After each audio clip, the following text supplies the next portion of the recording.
7 a.m. from Lagos, Nigeria. It's the beginning of a bright new week and a bright new day. In about 24 hours from now, it will be the half of the month of August. Welcome to Early Exchange. It's time for us to exchange some ideas and make some money. My name is Ayo Jimmy, and I have with me Olaoluwa. Good morning to you. Yes, good morning. Good morning to you from wherever it is you're watching from. I am Olaoluwa Awen. Happy New Week. You know, it's another opportunity to make some good money.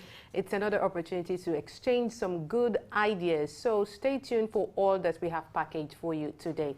Before we get to all of that, let's get to Blessing Eche for the morning news updates. Good morning, Blessing. Good morning, Rona, and good morning, Ayer. Welcome to the morning news update. I'm Blessing Eche. There are positive developments in Africa and the Middle East and other parts of the world. Let's find out what they are this morning. Stay tuned.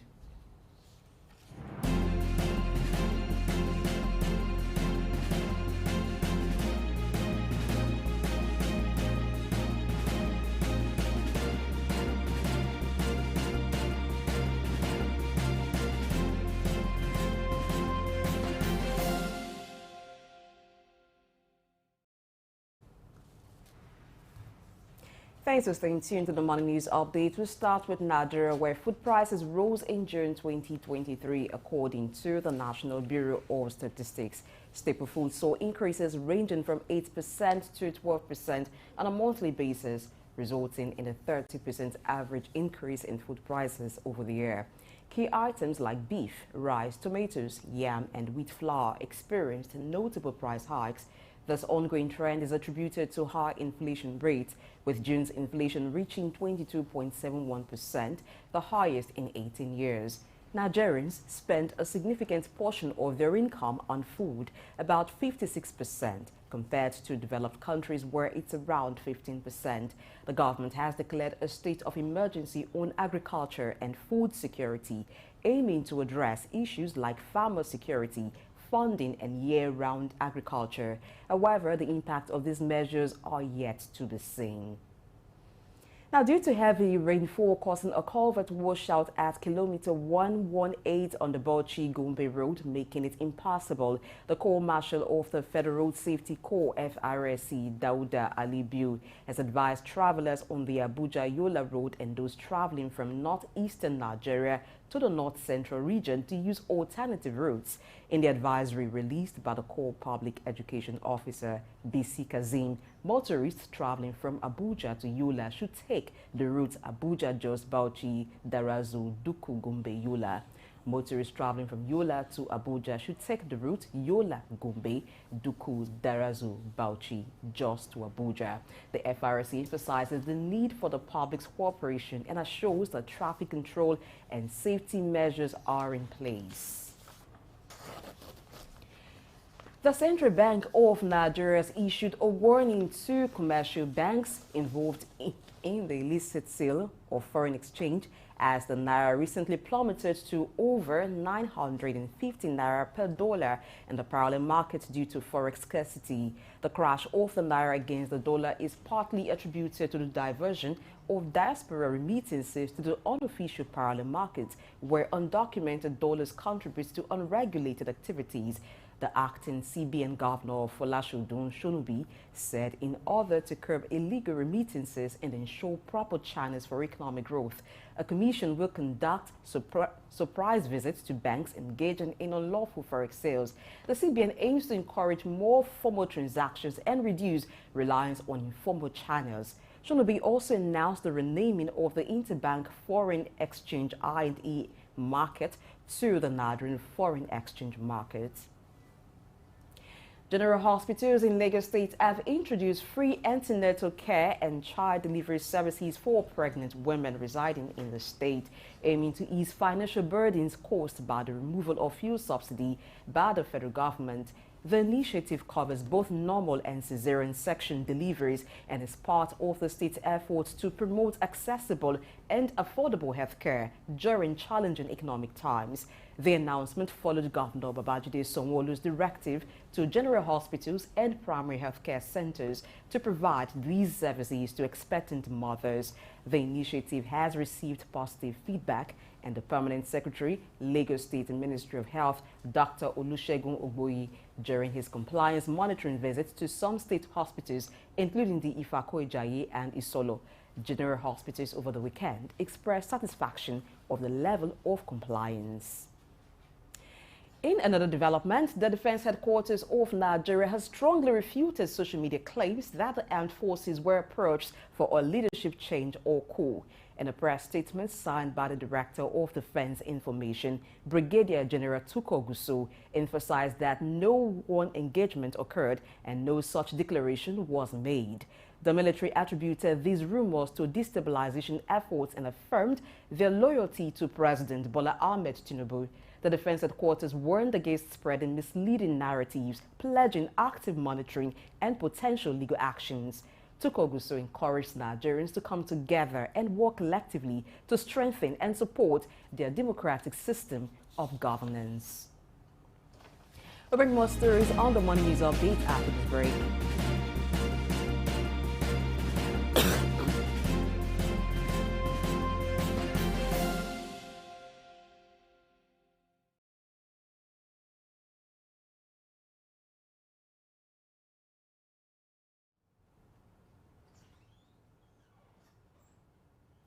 Now, away from Nigeria, the leader of the Niger junta, General Abdurrahmani Chiani, has expressed willingness to engage in diplomatic dialogue to resolve the political crisis in Niger. Chiani conveyed his stance during a meeting with Nigeria's intervention team led by Islamic scholar Sheikh Abdullahi Balalau. The scholars aimed to encourage the junta to pursue dialogue over conflict to address the crisis. Chiani welcomed the idea, stating that they were open to exploring diplomacy and peace. He expressed disappointment in the Economic Community of West African States, ECOWAS, for issuing ultimatums without considering the junta's perspective. Prime Minister Ali Zain mentioned that Chiani was ready for dialogue and hoped that talks with ECOWAS would happen in the next few days. Former South African President Jacob Zuma, who was jailed for defying a court order in a corruption inquiry, has been granted a remission by current President Cyril Ramaphosa. This decision spares Zuma from potentially returning to prison and making moot the decision on his imprisonment. Zuma had spent only 2 months of a 15-month sentence in jail in 2021 before being released on medical parole. The decision to grant him remission has led to concerns and legal challenges, with the Democratic Alliance planning to contest it.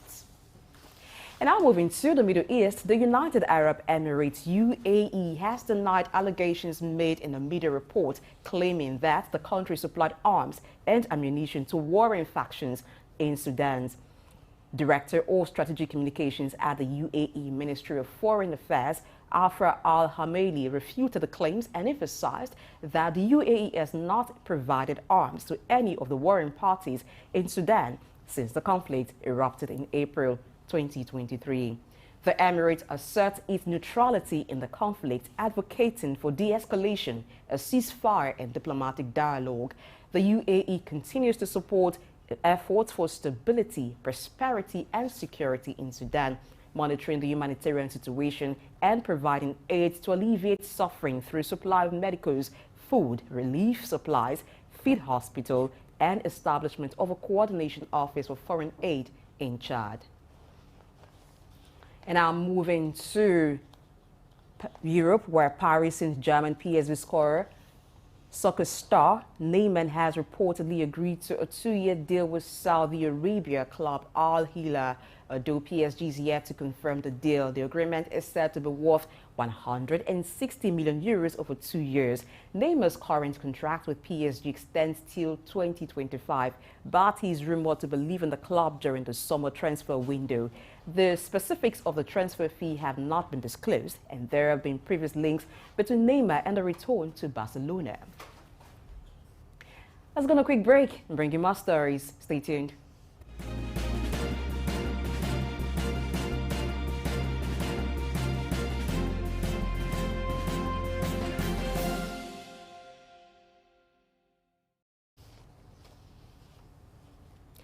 The Philippines is planning to build a new international airport in the province of Maguindanao del Norte, located in Mindanao.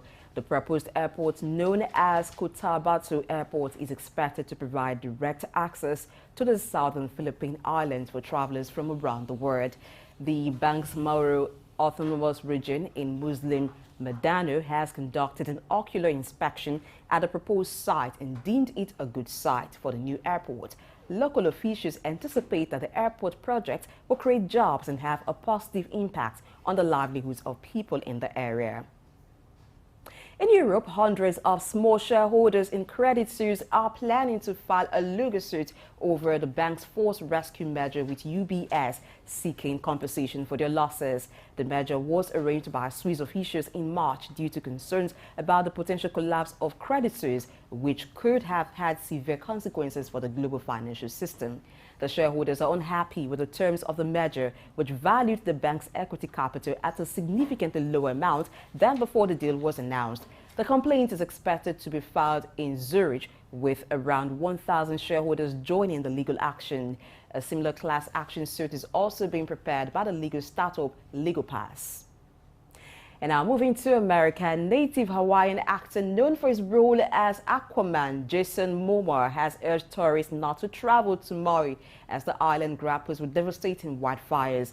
Momoa posted on Instagram warning against vacationing on Maui during this challenging time and emphasizing the need for the community to heal and restore.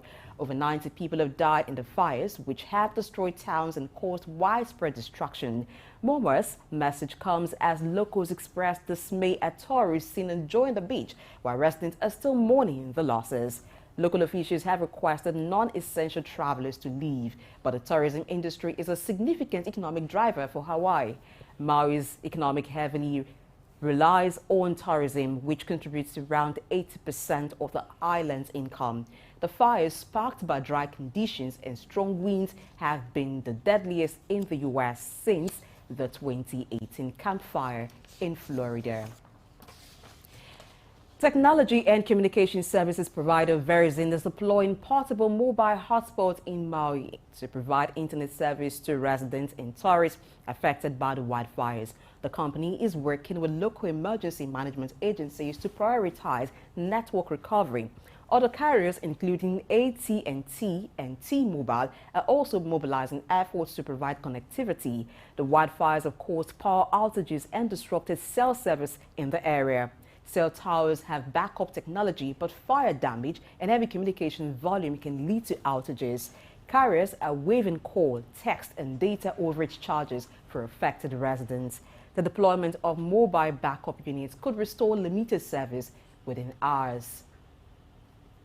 To another matter now, two robot taxi companies, Waymo and Cruise, have been granted approval to start charging for their driverless car services throughout San Francisco.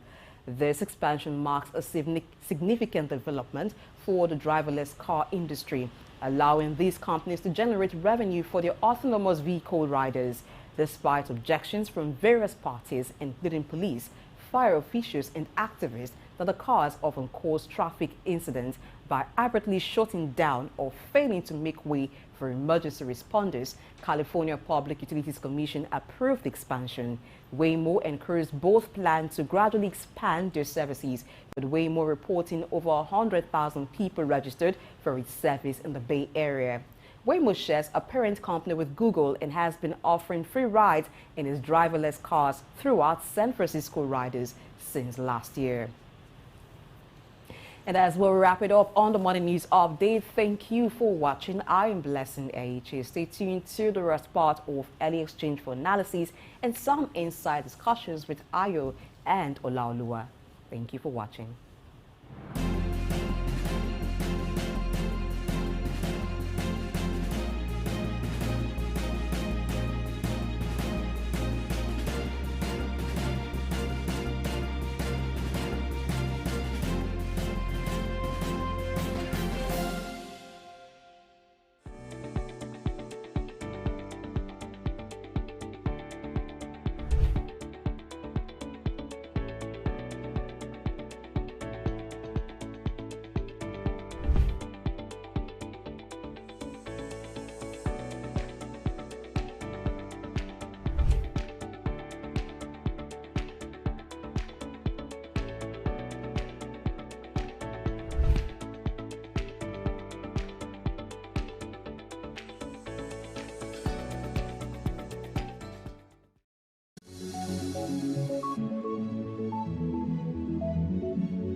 As you celebrate the International Youth Day, know that you are not alone. The entire nation stands behind you, ready to champion your aspiration. Embrace the challenges, chase your dreams, be involved, and continue to be the beacon of hope that lights up our nation. Those were the words of President Bola Ahmed Tinubu on Saturday when he celebrated the International Youth Day with Nigerian youth. And although the United Nations title for the day was Green Skills for Youth Towards a Sustainable World, a good number of non-governmental organizations, civil society organizations, groups teamed up on Saturday to have talks here and there to commemorate the International Youth Day. Well, welcome back to Early Exchange. Once again, I'm Olaoluwa Ayojimi Ize, and joining us right now is Mr. Idausa Osamanze. Good morning. Morning. Morning, Olaoluwa. It's good to have you back. Oh, my pleasure to be here. But for the fact that we've seen the ministerial nominee list, I would have mistaken you for one of them. You went away for just 1 week, and I wouldn't know. Anyway, the names have not been announced yet, but you were not screened by the Senate. So I wouldn't know, really. But you look good. Welcome. Good to have you back on the show. Yeah. Thank you. Your talk about the Saturday International Youth Day will be discussed fully. Of course. During the course of the program. But Okay. let's start with some major items in the news, quickly do some analysis as we showed. And we'll start with Nigeria's inflation. The National Bureau of Statistics released the data for June 2023, and we saw a 30% average increase in food prices over the year. The inflation rate as of June is 22.7%. And one of the take-homes there was that Nigerians spend 56% of their income on food. What do you have to say about that, Dr. Izauza? Well, I think that is expected, because you remember that on May 29 at the Go Square, the president said subsidy is gone. And of course, all you're seeing there in those data is that pronouncement that subsidy is gone. That has impacted the value, of course, not just subsidy gone, also multiple exchange rate was gone also. And what was the net implication is that as market forces begin to grapple with the force of demand and supply, definitely, of course, we're going to have those sharp increases in the figures and the numbers that is presented. Well, Ewa, what do you make of that? Well, like you said, it is expected, but what struck me is the fact that you said that the report shows that Nigerians spend like 56% of their income on food.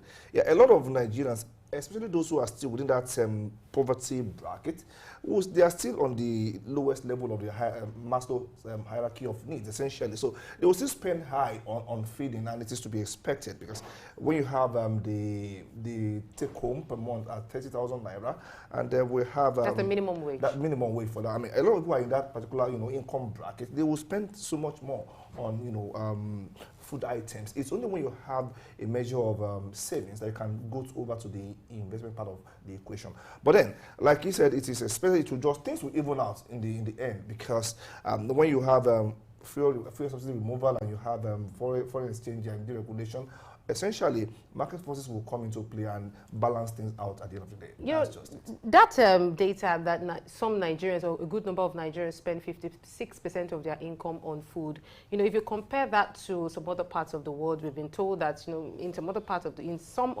the world, you see people spend about 15%, 20% of their income on food. And I know the administration has declared a state of emergency on food.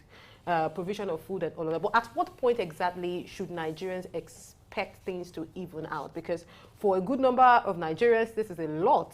They're going through a lot. Let me put it that way. Well, I will agree with you that Nigerians are going through a lot. But you see, there's another dimension to this analysis that we will also need to look at, is because, especially for us as black people, we eat too heavy.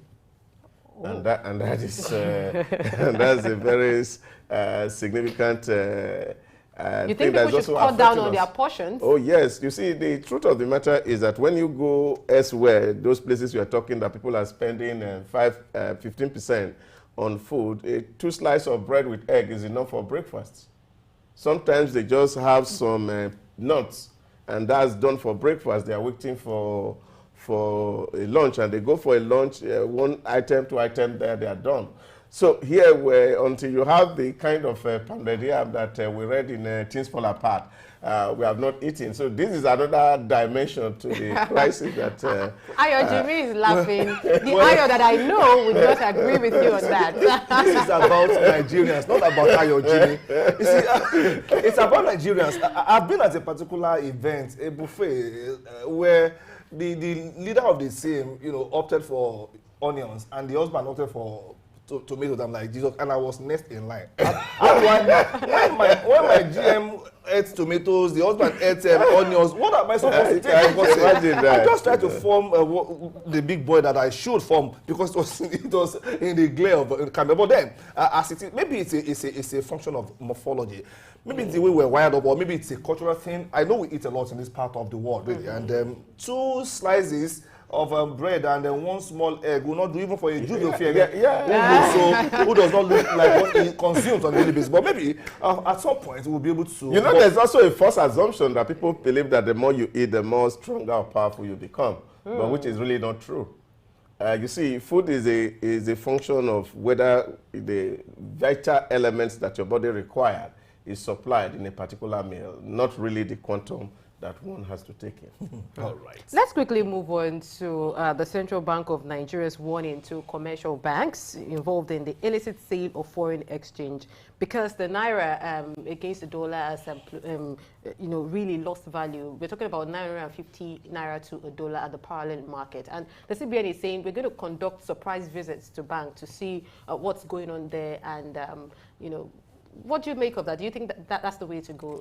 I think it's a very wrong step for CBN to be thinking of going to commercial bank to monitor how they do their business. Surprise visits. Yes. Why surprise visit? I think that's not within what their mandate should really be in terms of monitoring the macroeconomic stability of the nation. If you ask that foreign exchange floats, what you have invited is to ask that people who, of course, some Shylocks, you're going to also ask people who are also very opportunistic to take advantage of this window to quickly make money. So why will you be angry that people are making money? And I think what CBN should be more interested about is what is actually responsible for these high demands of dollars. And these are issues that are within the fiscal and the monetary policies of the state. So we should wait for the Minister of Finance, for example, to take his position after their retreat. And we're looking at a situation where, of course, some of the things that are actually taking and demanding this for us are no longer there. And once those things are removed, of course, whether you take it from abroad and sell it in local window will really amount to nothing. Because the truth is that it's the forces of demand and supply that is pushing the dollars. Now, why do we need dollar? We still need dollar to buy petrol. We need dollars for school, education abroad. We need dollar for medication abroad. We need dollar to import all the things that we bring in from the outside. And so there's a pressure on dollar. So when people have such a window to take advantage of this demand and make quick gains, I don't think it's within the jurisdiction of CBN to think that you want to punish commercial bank for trading dollar. If they are hoarding it, it's a different thing.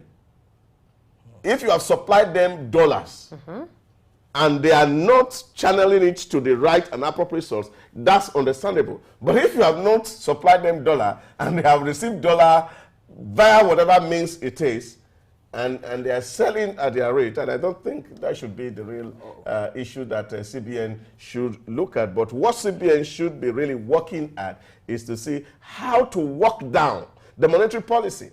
Take, for example, lending rate is still a very terrible issue in Nigeria. How do you expect that you fix a lending rate of 28% and you are expecting that people can produce what they eat? It's not possible. Yeah. Those are the areas that CBN should be looking at. Okay. How do we pull down the lending rate to 1 digit so that those who take loan for agriculture, for example, will be able to make profit? Those who are manufacturing here will be able to make profit. Those are what are within the purview of the CBN, and not what the commercial banks are doing. Well, for me, I know that there is no fail-safe system.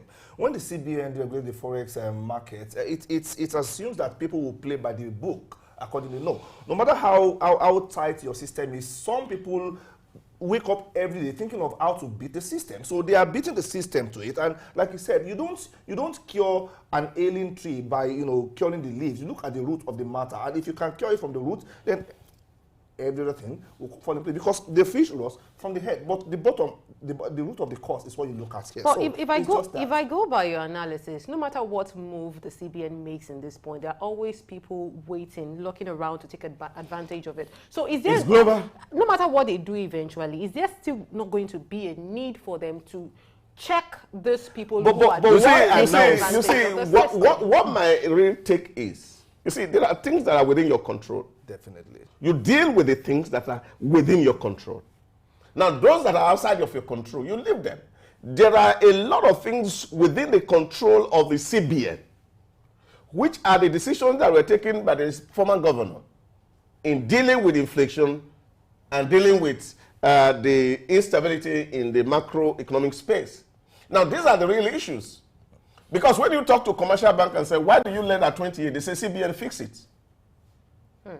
This is the real issue. So if CBN is fixing lending rate, and of course you see the gap between the lending rate and the saving rate, very wide. If you put money on the bank, CBN feeds 5% or less.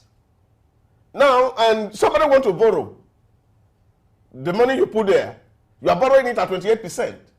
What's the logic? This is within the control of CBN. They should be able to work at that to reduce the lending rate in Nigeria so that we can lend at 0 digits. All these things that is prompting the movement of forex or the demand for forex will go down. Thank you very much. much. So it's not going after this commercial bank or coming on TV to say you want to do surprise visit. That if now you have announced it, of course people will be hiding. That is surprise visit. How does it become a surprise? You don't announce a surprise visit. Now they will beat the system again. Yes. Now let's quickly move on to Lagos State, where general hospitals are now to offer free antenatal and birth delivery services, including cesarean sections, CS, and other complicated issues that come up. This has been celebrated as a good news for women in Lagos, and according to the governor, it is to reduce the burden of inflation and the hardship in the country and make life a little bit easier for Nigerians. Do you welcome that development? Definitely. Well, I welcome it, but I also still have some issue with this development. The real reason is that actually if you are being a patron to the general hospital and you see that, of course, number one, people don't even want to patronize because of the difficulty of even accessing it as it is at the moment. Now, what that is put a lot of pressure on this. And I think that what government should actually do is to see how to introduce those who are not within the workspace in Lagos to have access to health insurance. Okay. That can include delivery. So that even if they are going to pay for it, or if government is going to pay premium for some certain categories of people who are not able to afford it, this will empower the health sector much more than, of course, what is free antenatal is just consultation. That's what it is. Well, they include the CS session as well. Yes, of course. Which is of course, the likelihood of people having CS also, you also look at it. So again, it's also a doctor service. Well, I just hope. See, you really don't. When you say CS session, you're actually taking the technical skill of the doctor. But I can still bet you that if you go to the same hospital, the equipment for the CS will be provided by the patient. That, of course, you will know. So, but what I feel that we should do is that how do we encourage health insurance scheme for people who are not currently covered so that we can pull amounts of people into this scheme and people pay premium, and when they have issues to go for health services, they can afford actually have it without really stressing government, and government also not stressing itself of taking on additional burden of having to spend more money, then putting pressure on corporate bodies who are paying taxes. Thank you. And then creating of cost destruction within the economic space. I buy the idea of government creating an insurance facility for the masses to ensure that we have a lot of people. But then, even if you ask some people, especially those in the rural areas, who pay a tiny amount of money as premium, they still can't afford it. So there is this talk of affordability with insurance, especially with health. To even buy paracetamol, as affordable as it appears, in the villages might be a problem. Yeah, so this is why I see a bit of sense in what the government has done. What is lacking in our climb is the insincerity on the part of who? On part of the institutions of state. You see, there's a way we can capture. Because the only real solution that Nigeria need, not just Lagos State, Nigeria need real at the moment, is to be able to adequately capture and identify its citizens. Then you can profile them. Then you will know those people who cannot afford paracetamol. And if what state is going to be giving to them for their health insurance scheme per annum is 5,000 or 10,000 or 20,000, you give it to these people who cannot afford it. And that gives them access to health. I've said this on this studio before. India has done this and it is working.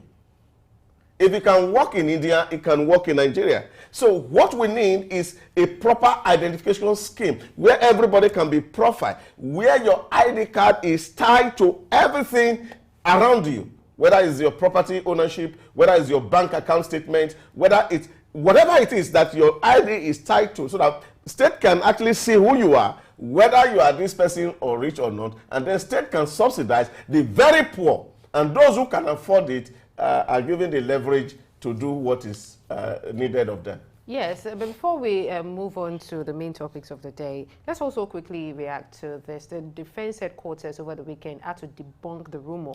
You know, if you have been active on social media over the weekend, you might have heard people saying that the Nigerian military also wants to take over, and what's happening in Niger is also inspiring them to want to take over. So, in fact, there was also a rumor that maybe, I think, a particular top military person said that people had actually really approached the soldiers or the top executives there with an intention to overthrow the government. So they had to debunk that rumor, saying nobody approached them, nobody asked them to take over government. They are fully in support of the administration of President Bola Ahmed Tinubu. Well, I don't think it's just a weekend thing. That has been there for some time now. If you remember, immediately after Bola Tinubu was declared president of Nigeria, those who felt that they won the election and they were not given were asking for military takeover.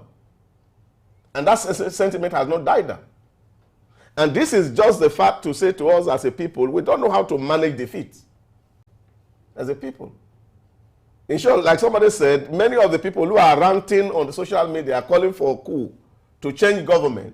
They are thinking that if military take over, they are going to hand it over to the person they voted for.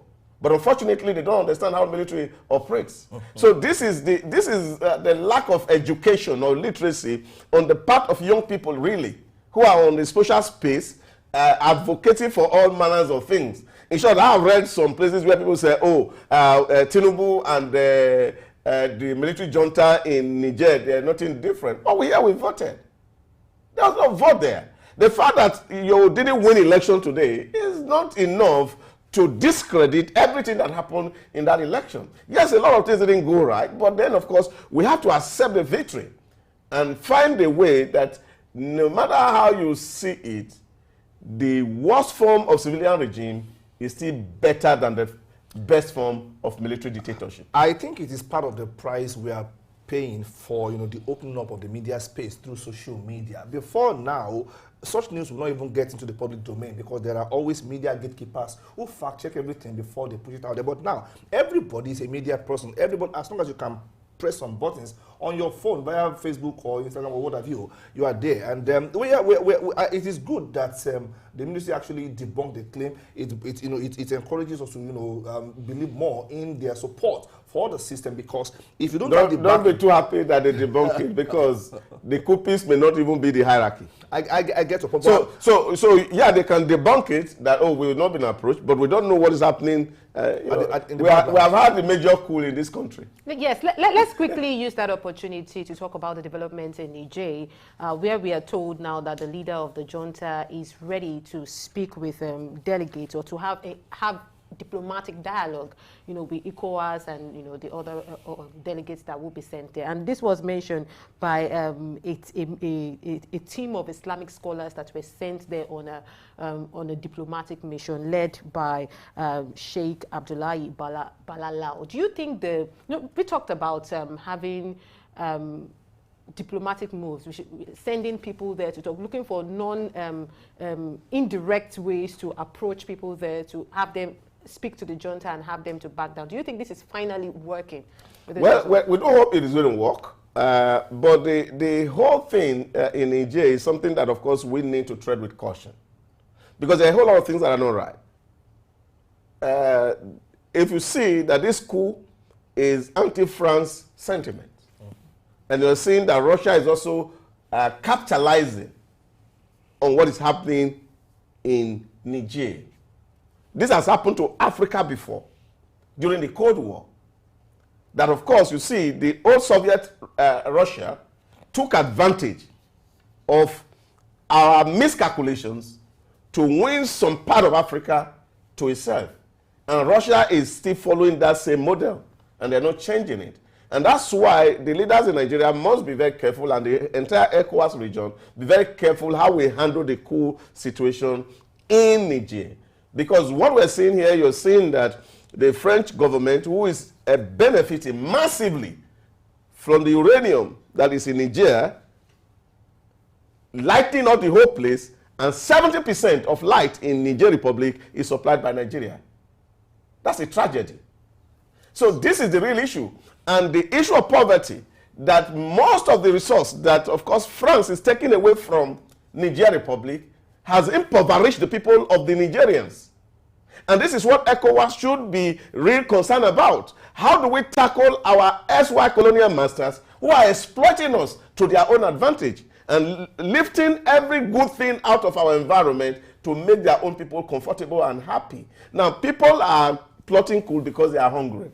And if you go to Niger, you will feel for them. And I think this is where, of course, we need to tread with caution on how we deal with the Nigerian issue, so that we are not adding salt to injury. Honestly speaking, I can only pray that this is a move in the right direction. Let's see that it is working. Because at the end of the day, we are brothers, we are neighbors. Now, every form of instability, some people will benefit. We only see the war out there. So while the people suffer, people will still need to eat, and even the weapons of warfare will still be supplied by the same forces, pulling us apart. So Africa should wake up. Of course, I agree with you. We should look at the issue of poverty in Africa and see how to rearrange the dynamics between us and the colonial masters. Someone will tell you that there is still colonization, though not outwardly pronounced, but we are still being colonized on different fronts. We just hope that this will put an end to the unrest in Niger, and let's see how we move forward there and see that we need one another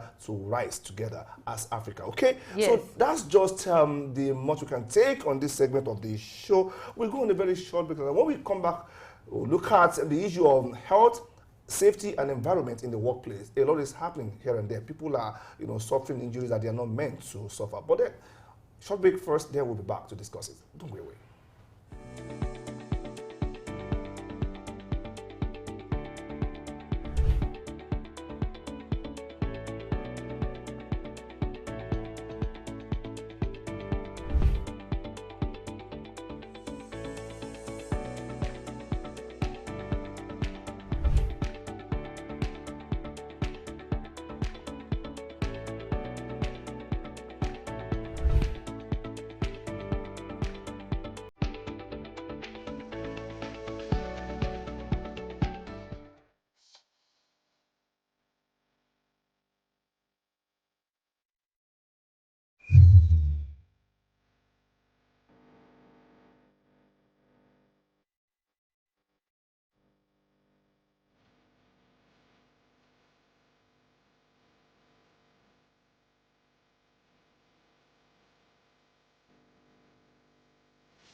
Is there any relationship between the safety of one's workplace and productivity? The answer is an emphatic yes. Studies have shown that working in a safe environment guarantees greater productivity, creating a win-win situation for both the employees and employers. According to the International Labour Organization (ILO), about 250 million workers are involved in accidents every year, and at least 300,000 die in the process. Similarly, another 335,000 die from injuries sustained at work. The economic effects of these losses are huge, both on the productivity level and the emotional devastation suffered by families of victims. The lack of a comprehensive data in the area of occupational or industrial hazard has been a major challenge, considering the inhumane work environment some workers find themselves, and also the nature of accidents, which reduces workers' productive efforts in organization. This has led many stakeholders to put in place safe work practices in order to have a decent work program. Some respondents said having hazard communication in work environments is of great importance. Safety in your work environment is paramount, and when there's any hazard or when you notice something that is not how it's supposed to be, you need to communicate, because there are some, safety officers in every office or every organization, right? There's always a safety officer. So if there's anything you noticed, it's good you communicate to the safety officer, so that the safety officer will then escalate it if he needs escalation. Many people will be on hazard without knowing that they are on hazard. Why many people will know and nothing will be done? And because of financial constraints in the country, they want to carry on like that to be able to meet daily needs. So in most cases, you see people taking risk that they are not supposed to take. So they just continue in it so that they can make ends meet. But it is very crucial that hazard be looked into in every workplace. That is why a lot of organizations today have created some new departments. They call it safety. I think for starters, they should have like an exit point where everyone gathers in point of emergency, and let's say in instances of when there's like a fire outbreak, it should brief the staff on how they should behave in those in situations like that, in order to avoid creating like stampede and all. Based on the growing number of complaints from different quarters about the incidence of occupational hazard, one might be tempted to attribute it to the dearth of laws or regulations at workplaces, but that is far from the truth. According to Article 17.3 of the Nigerian Constitution, the government ensures and protects the health, safety, and welfare of all employees. There are other acts of the government to protect workers, like the Factories Act of 2004, the Employee Compensation Act of 2010, the Minerals Oil Safety Regulation of 1999, and the Harmful Waste Act of 2004. Others cited the need for participation of employers. There must be effective communication to prevent hazard, because the cost effect is usually very drastic. So there's a need for the management, or whatever the HLC management is, to always communicate with their team members and other members of the organization about the need for safety, use of safety PPEs and other needed equipment. Also, to prevent hazard for their work on their workspace, they need to be up to date with the recent and the recent safety hazard procedures. So how you can prevent some of this hazard and what to do. There are specific measures like routine check. It's good you do your routine check. If you notice, like that incident you talked of, the lift was installed in 2021. It's still okay, but it's like they don't check, do the routine check to make sure that it's always good, So it's good to, do your routine check and if there's anything, communication, escalate. Once you see something that is not good, you escalate. That's one of it. Authority, we have safety department, and they give them the necessary things they need. They equip them. So apart from checking the workplace, making sure everywhere is hazard free, from time to time, maybe every 6 months or so, they do medical check for staffs. Some staff are hypertensive without knowing, some are diabetic without knowing. So from time to time, they carry out thorough medical checks. Despite these laws, many employers reportedly pay lip service to the imperatives of occupational health and safety. It is for this reason and more that the federal government of Nigeria approved the National Safety and Health Policy through the Federal Executive Council, FEC mandated the Office of the Head Civil Service or the Federation to ensure the provision of safe, conducive, and healthy work environment and protect and promote international best practices in OSH for workers in all ministries, departments, and agencies. The big question now is if these will cut across both the private and public sectors. Some questions are still begging for answers like, would employers obey these laws? How would the government and trade unions see to the implementation of these laws? It would definitely be a win-win situation for both the employees and employers, because it would increase productivity, performance, job satisfaction, improve health and well-being, lower absenteeism, reduce workplace injury and workers' compensation claims. Juvi Ofiene, Suk News.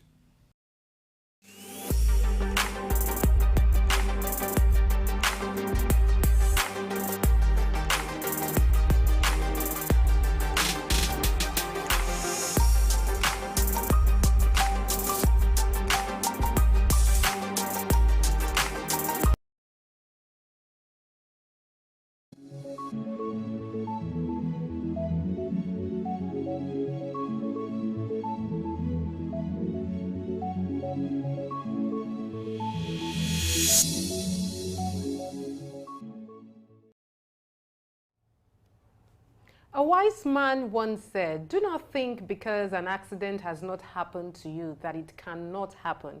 And that's why it's very important to take health, safety, and environment very seriously at the workplace. Despite the policies and the laws on this, different companies, different countries have different level of attention and priority that they place on this. And today we're going to be talking about risk assessment, how it helps boost health, safety, and environment in the workplace. Welcome back to Early Exchange, still here with Ayojimi. And what do you have to say? Do you think in Nigeria, the companies in Nigeria, especially in the public and the private sector, you are doing well when it comes to health, safety, and environment? To be fair to them, some of them are actually doing the best they could, but there is so much deposit of ignorance as per safety issues on the part of employees in this part of the world. How many employees understand safety protocols when an event happens, when a particular incident happens, when an accident happens? How many of them know where to go to? How many can even read, safety signs on the wall, even when they are there? That is on the part of employees. Then for some employers, there is so much abundance of nonchalance for the safety of workers. It is still in this country that it was reported that some casual workers were locked up in some factory somewhere, and there was, and how do you lock up your workforce for whatever reason? I mean, fire can break out in the night and so on and so forth. So it's when you have that combination of ignorance on the part of the workforce and nonchalance on the part of the employers, what do you expect? There will be disaster when it happens. But I hope we understand that when we're talking about health, safety, and environment, we're talking about occupational safety, health and wellness, environmental protection, hazardous material handling, fire safety, workplace ergonomics, and so on. But at this juncture, let's bring in the expert for the morning. He is an HSC consultant. His name is Waliu Adegoke. Good morning, Waliu Adegoke. Good morning, Ma. How are you doing today? Yes, I'm fine. So we understand that you are a risk assessment expert. Why is conducting regular risk assessment a fundamental aspect of maintaining a safe and healthy work environment? To start with, When it comes to health, safety, and environment, we are talking about various guidelines, regulations, procedures, processes, policies being put in place in order to have not only a workplace where there is no injury, but and a workplace where there will be improved safety culture, where people will see safety as a value and as a responsibility. Now, talking about risk assessment is one of those avenues where we use to check our system to know how we could address the various challenges that might be faced in the process of carrying out the activities or the process or the construction or the project, as the case may be. So the word risk is like a generic term. But when it comes to safety, we are talking about health and safety risk assessment, where we are checking the likelihood and the severity of a particular accident or the severity of an injury that would occur. It's very important that we carry out this, because if we do not, there are a lot of potential risks that are involved in everything we do. Everything we do every day, there are hazards. Hazards are everywhere, but hazard has levels. There are some hazards that can cause minor harm, and there are some that might cause much more serious harm. So the risk assessment is used to evaluate the level of risk that is involved in the job and to profile control measures that is in similitude that could address that particular risk that we've identified for a particular activity or series of activities. All right, Mr. Waliu, thank you for that opener. I do know that there are steps to carry out a comprehensive risk assessment within the framework of HSE. Could you please share some with us? I mean, the way we can understand as laymen, what are the steps to take to do a comprehensive risk assessment from the HSE standpoint? All right, thank you very much, sir. One thing is this: to start to talk about HSE risk assessment, there's what we call hazard identification, because you can't assess what you do not know. So the first thing is to know the hazards that are involved in that job. What are the workers exposed to? What are you giving to the environment? What are the health issues that can be faced as a result of this work activity? But then, even those hazards can only be identified when there is what we call method statement. You that want to carry out a job as an individual, even in your home, for example, you want to cook in your home, you know the process that you want to use to cook.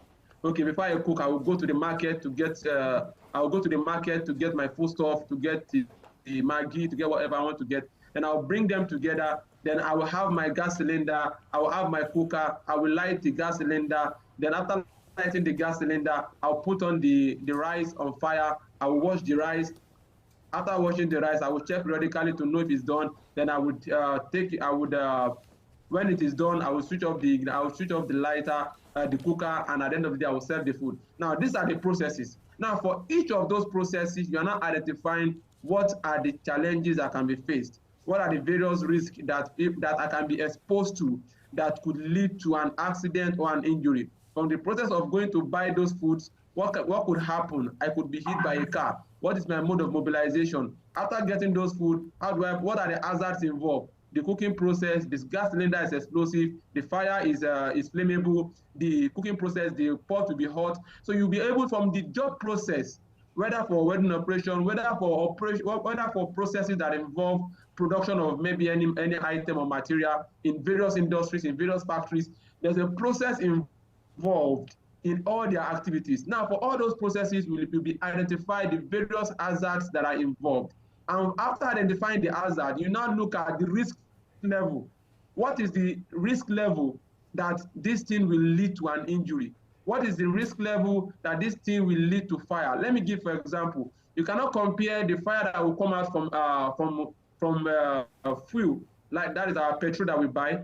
You can't compare that kind of fire to the fire that you see from a wood, because from petrol is much more flammable. So the level of risk is higher. So you'll be able to identify the level of risk from your risk perception. That is why risk perception is very important in health and safety. So from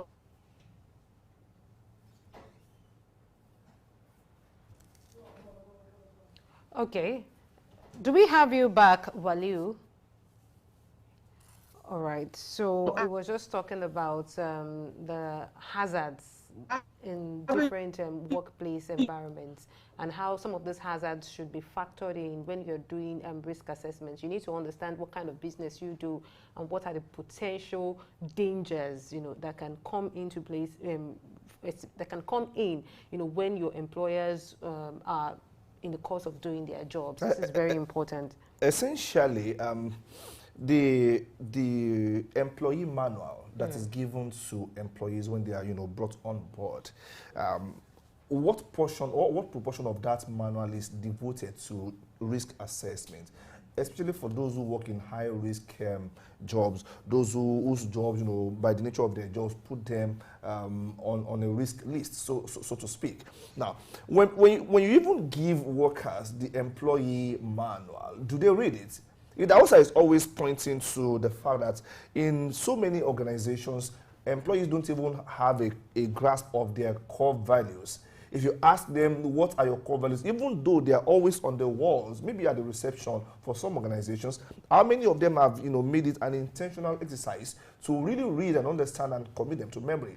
If you cannot read and, you know, commit to memory the basic values that guide your operation as a company, how much more health and safety, information? Now, the assumption is always that it will not happen. When you say, okay, when you even tell people to take insurance policy, and understanding risk is an insurance, you know, exercise. So you say, oh no, God forbids. We are always forbidding things by praying. Yeah, prayer is good, but beyond praying, we have to do things for ourselves. That's just my take on that. Well, don't you think you should go beyond a safety manual? You know, a safety manual, you know, and it's one thing for you to read certain rules and regulations that should help you to be safer in your work.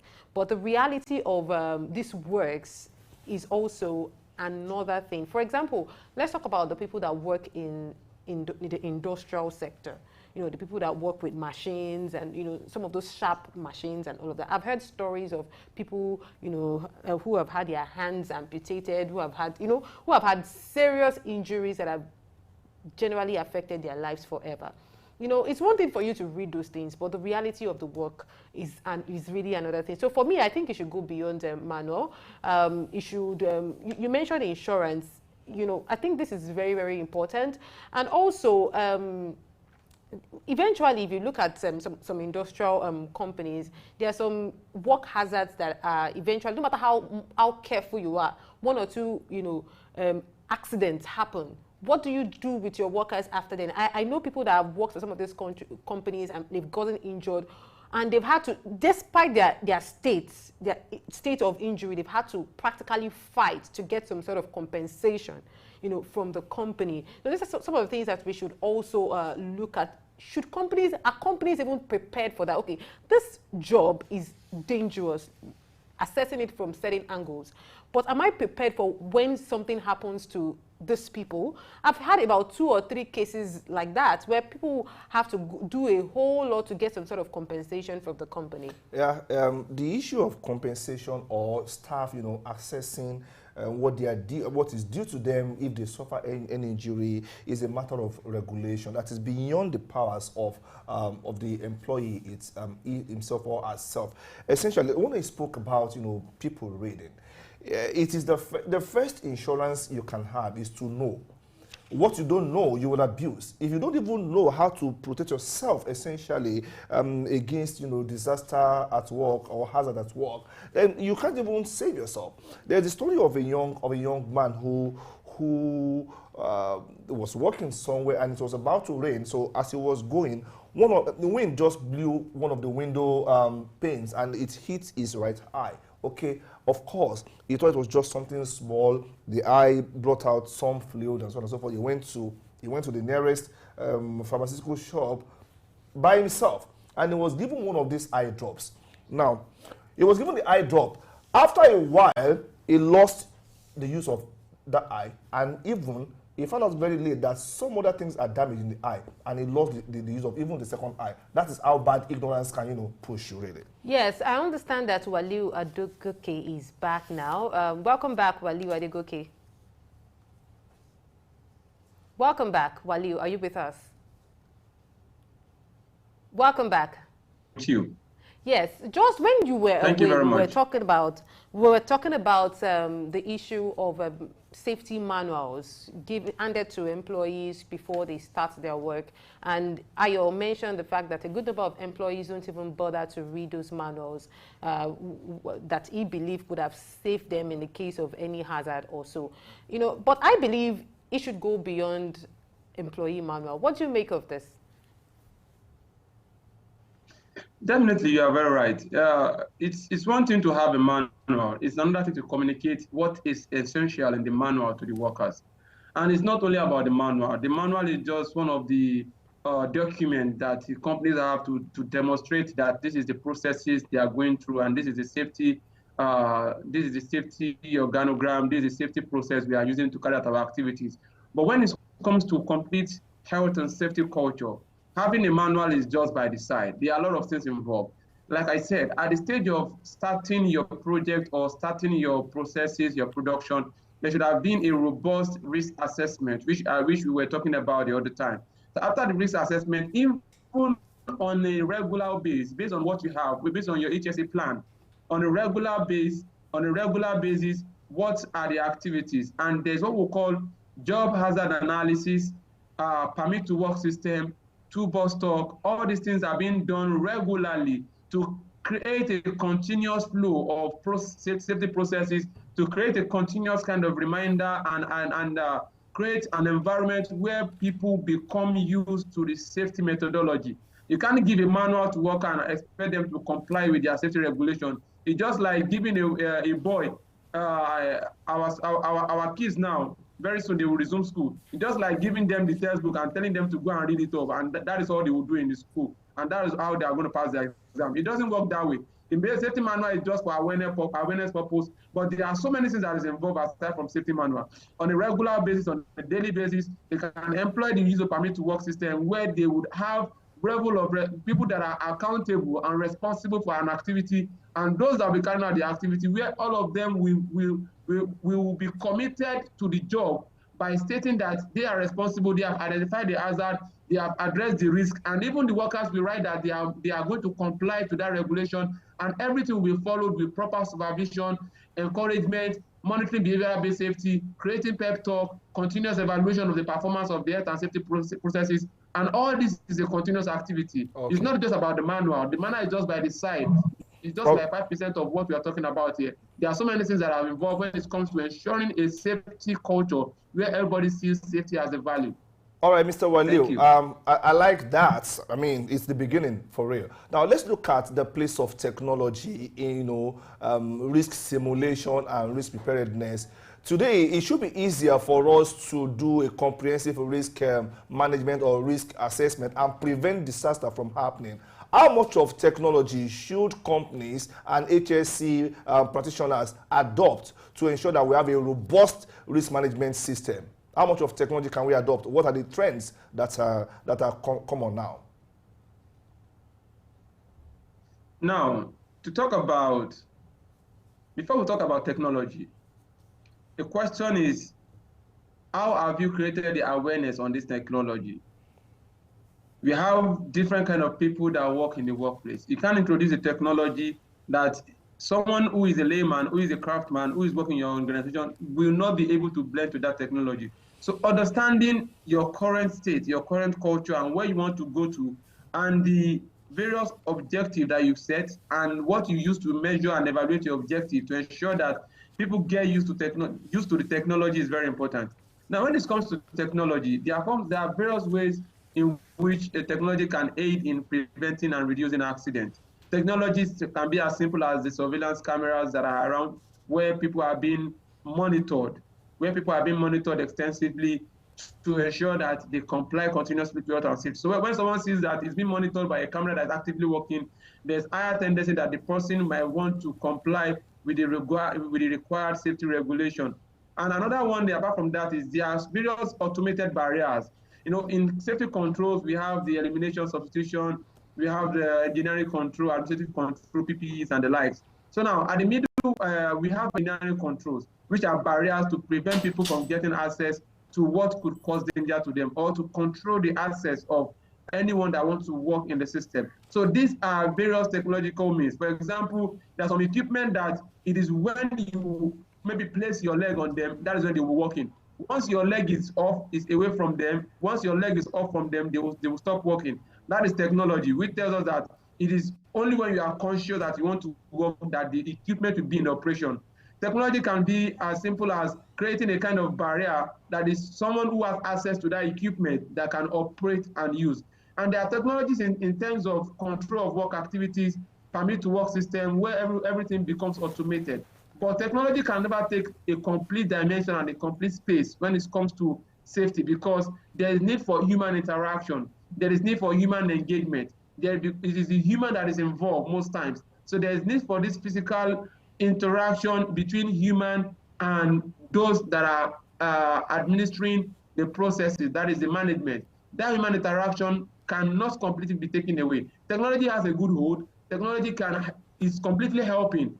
I won't lie to you. It's completely helping. For example, when it comes to crane operation, for example, there are some crane operations that when it gets to the limit, it will stop. It will create an alarm immediately to tell you that this is going to cause a danger. So technology is very essential, is very important, and as well, human interaction is very important, because even the technology we're talking about is still the human that we inspect it to be sure that it is still working based on the required standard that we need it to work. So everything works together. Technology has a good stand, and at the same time, human intervention is very, very important to ensure that that technology is still working and is very valid for us to ensure a safe workplace. Thank you. Thank you very much. In providing health, safety, and good environmental practices in different workplaces, what's the role of training? For example, drills, maybe fire drills, and simulations to ensure that the employees really adapt themselves with the processes.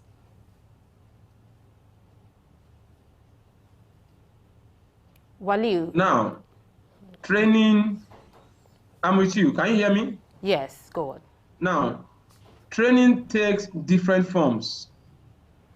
Training starts from the stage of induction. When you have a new worker, when you have a new visitor, when you have a new director, the training starts from the induction process. That is a part of the training. Then, based on the task that is being done, there should be specialized training that is tailored to the need of the employee.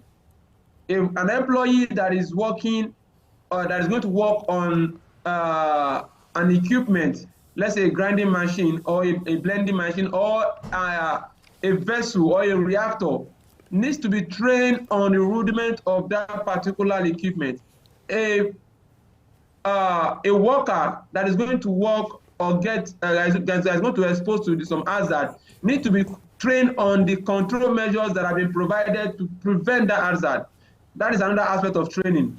Another aspect of training is on a regular basis, there should be continuous reminder. Like most times in construction setting, every day there should be a form of toolbox talk where they prepare them for the tasks ahead. This helps them to, apart from safety, it helps them to stay coordinated of what they need to do and their responsibilities. So all these are what that are the part of training, from the induction training to the technical training of the technicality of the processes of what they want to do, to basic HRC training, to the daily reminders of what they need to do concerning their activities, that is the toolbox talk or pep talk, and also the drilling. The drills that takes place is also a part of practical training. So training is very important. You can't take away training. It's at the center.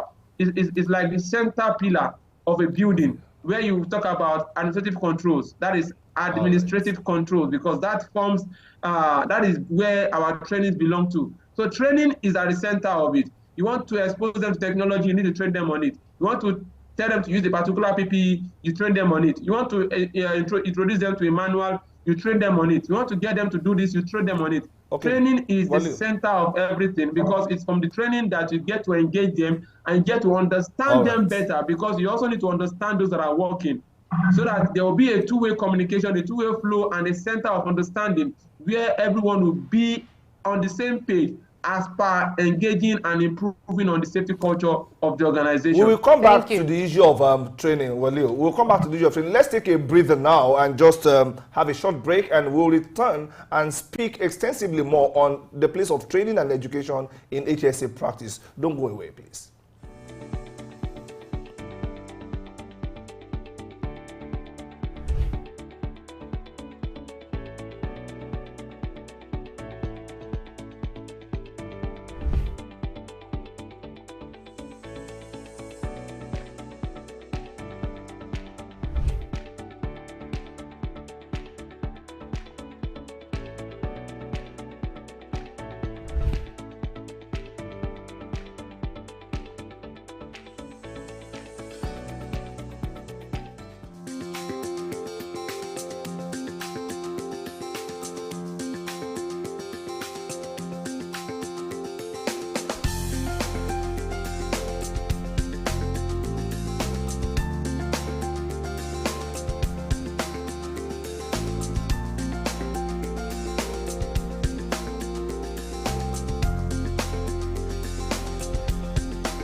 Welcome back to the show. It's still early exchange, and we're taking a look at health, safety, and environment as it relates to the workplace.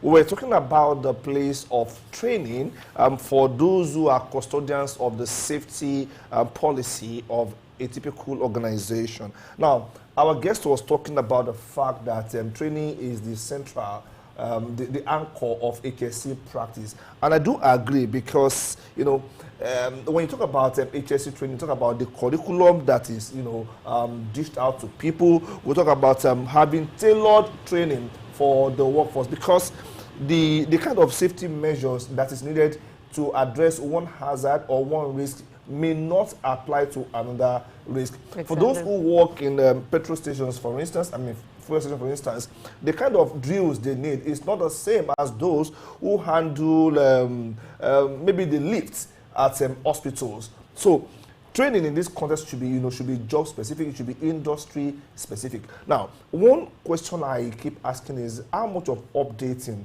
is done to the curriculum? Because if you care to find out, as for the training manual for some organizations, it's oftentimes a matter of, okay, what was done in the past? They just pull it off from the shelf and it has gathered dust. And the fact is, we have to create a curriculum that factors in the realities of modern time as against just, giving it to them the way it has always been in the past. That's the way I see it. Yes, I quite agree with you. And there are certain things that I feel we should spell out while we're talking about training, because for a good number of people, when you just say training, it's very vague. What exactly should these trainings entail? I'll get to that. But one other thing I also want to stress is that it's important that our trainings are as practical as possible. Because some organizations will just say they're organizing training. All through the training, there will always be somebody standing, in front of a board, reading out to you the same thing you have on the manual. But people actually really need to go to the reality of these experiences, and that's very, very important. And let me just state that when we're talking about training and education, it's important that the training creates safety awareness. It's important that the training also does risk mitigation. Compliance and regulations are the things you also need to train them on. Emergency preparedness, that is very important. Effective resource utilization, how can they maximize resources to achieve the best result? You're also talking about continuous improvement. These are the things you need to note, as well as how can you reduce incidents and downtime? This is very, very important. So we understand that our guest is ready as at this point. I guess we're talking about Waliu Adegoke. Waliu, welcome back. Thank you. I'm with you fully. Yes. So you have been talking about training, and we started a conversation on what exactly should these trainings cover. For any company to have successfully done a training, what are the things that the training should have been able to handle for the employees? Now, when we're talking about training, we have in-class training. When you invite a facilitator, someone who is good, who has experience, to communicate with the workers, to enlighten them and to educate them about the work. And meanwhile, what we are talking about here is safety training, not just training on how to operate, but how to operate it safely, how to operate it, understanding the hazards and the risk involved, and how to use control measures to ensure that they do not get exposed. And also, in case there's an accident, in case there's a release of an hazard or there's a release of an event, how do they ensure that it is being mitigated, corrected quickly? For example, maybe someone who is working with a welder, apart from training them on what to look out for to prevent the hazard, to prevent the accident, when there's an accident, they should train them on how to quickly use a fire extinguisher. So we have in-class training, theoretical training, which is also very important. Then we have on-the-job practical training. And training is continuous. So training should not be in the four walls of just educating them. Training can be silent in the aspect of supervision, monitoring, correcting them while doing something, on the job training to ensure that they continuously get engaged and get the required knowledge that they need in order to be able to understand how to do the job safely and prevent an accident. So all right, Waliu, when it comes to training, okay, now sorry to cut in there. Before you joined the conversation after the break, we were talking about the curriculum of training or the kind of training manual given to people with respect to HSC. How constantly should companies update this? Or is it a one-size-fits-all from one generation to another? Okay, now, when it comes to review of trainings, there are so many things that we should put in place. There's what we call change management or management of change. Yes, they are similar, but not really similar. When it comes to management of change, some things can lead to review of a training curriculum. For example, if there's a new risk that has been introduced, maybe a new equipment or a new process or a new methodology, all this will require your training to be reviewed. If there's a change in management, that is maybe top management or top decision makers, or change in a worker, the training also needs to be reviewed. If there is an accident or an incident or a continuous unsafe practice or a continuous near miss that is repeating itself based on your safe statistics, you need to review your training curriculum. Or let's say after 6 months, nothing happens, everything is the same and everything is working fine. On a yearly basis, or let's say 6 months would be good practice, but most times on a yearly basis, you review. That is when nothing happens. The process is fine. There is no change in management. There is still the same equipment. There's no accident. There's no change in policy. There can be change in regulation. Maybe you are complying with maybe Factories Act, or there's a new government regulation now. You need to also use it to review your training in order to ensure that your training curriculum is in compliance with the regulation that you need to comply to. Or maybe you are conforming to a particular standard and there's a review of that standard. You need to also review your training to ensure that your training is as per what is required of you to conform or comply with or to deliver to your workers. So those are the things that we look at in order to review training curriculum. But if everything is the same, no issue, no accident, everything is going on well, the process is the same, the policies are the same, the regulations are still the same, after a year, you still just check and look at it and still review to ensure that everything is being updated based on recent technology. Thank you, Mr. Adegoke. A good number of times when we talk about HSE in this part of the world, we tend to focus on physical hazards, but there's also the health and wellness part. There's the mental health part. How can we, deploy these tactics and strategies that you have mentioned earlier to ensuring that the employees are well mentally, psychologically at the workplace? Mental well-being cannot be set aside. No, we are still at the we are still at the developing stage as a nation. In the developed countries, in fact, there was a research that was done some time ago, I think in Canada, where they did a short research on which one has more effect, which one is possible of leading to more accidents and a poor safety culture in the workplace. Is it the physical hazard or mental risk? And they found out that mental well-being affects workers more than the physical well-being. For example, in this part of the world, if you fall down from upstairs now, maybe you fall down or you had maybe an injury or you twist your knee, you can easily communicate to your boss and tell them that, sir, I twisted my knee, I'm in the hospital. It's very easy for them to give you some days to treat yourself. But you can't go to your boss and tell your boss that, my boss, please, I'm burnt out. They will tell you to go and burn on the chair and continue working because mental well-being is not giving much attention. And that is the truth. Mental well-being affects people because apart from working, they still have other things they do at home. The brain, for example, the brain is, I think, the brain weighs, let's say, 2% of the total weight of the body, I think 2%. But the work that it does, the energy that it consumes is more than any other part of the body because the brain is doing so many things at the same time simultaneously. And that same brain is being used to work. That same brain is being used to attend to challenges that people are facing on a daily basis. There's increase in crime, there's inflation rate, people are thinking about how to survive, people are thinking about how to take care of their family, personal challenges, health issues. At the same time, they need to work. So you need to create a system. One of those systems is what we call the mental health first aid. But I won't want to talk deeper into that. You need to create a system where you create that awareness about mental well-being. You need to understand as a management that people are affected by their state of mental well-being. And if they are not mentally stable, there's much more probability of getting involved in an hazard.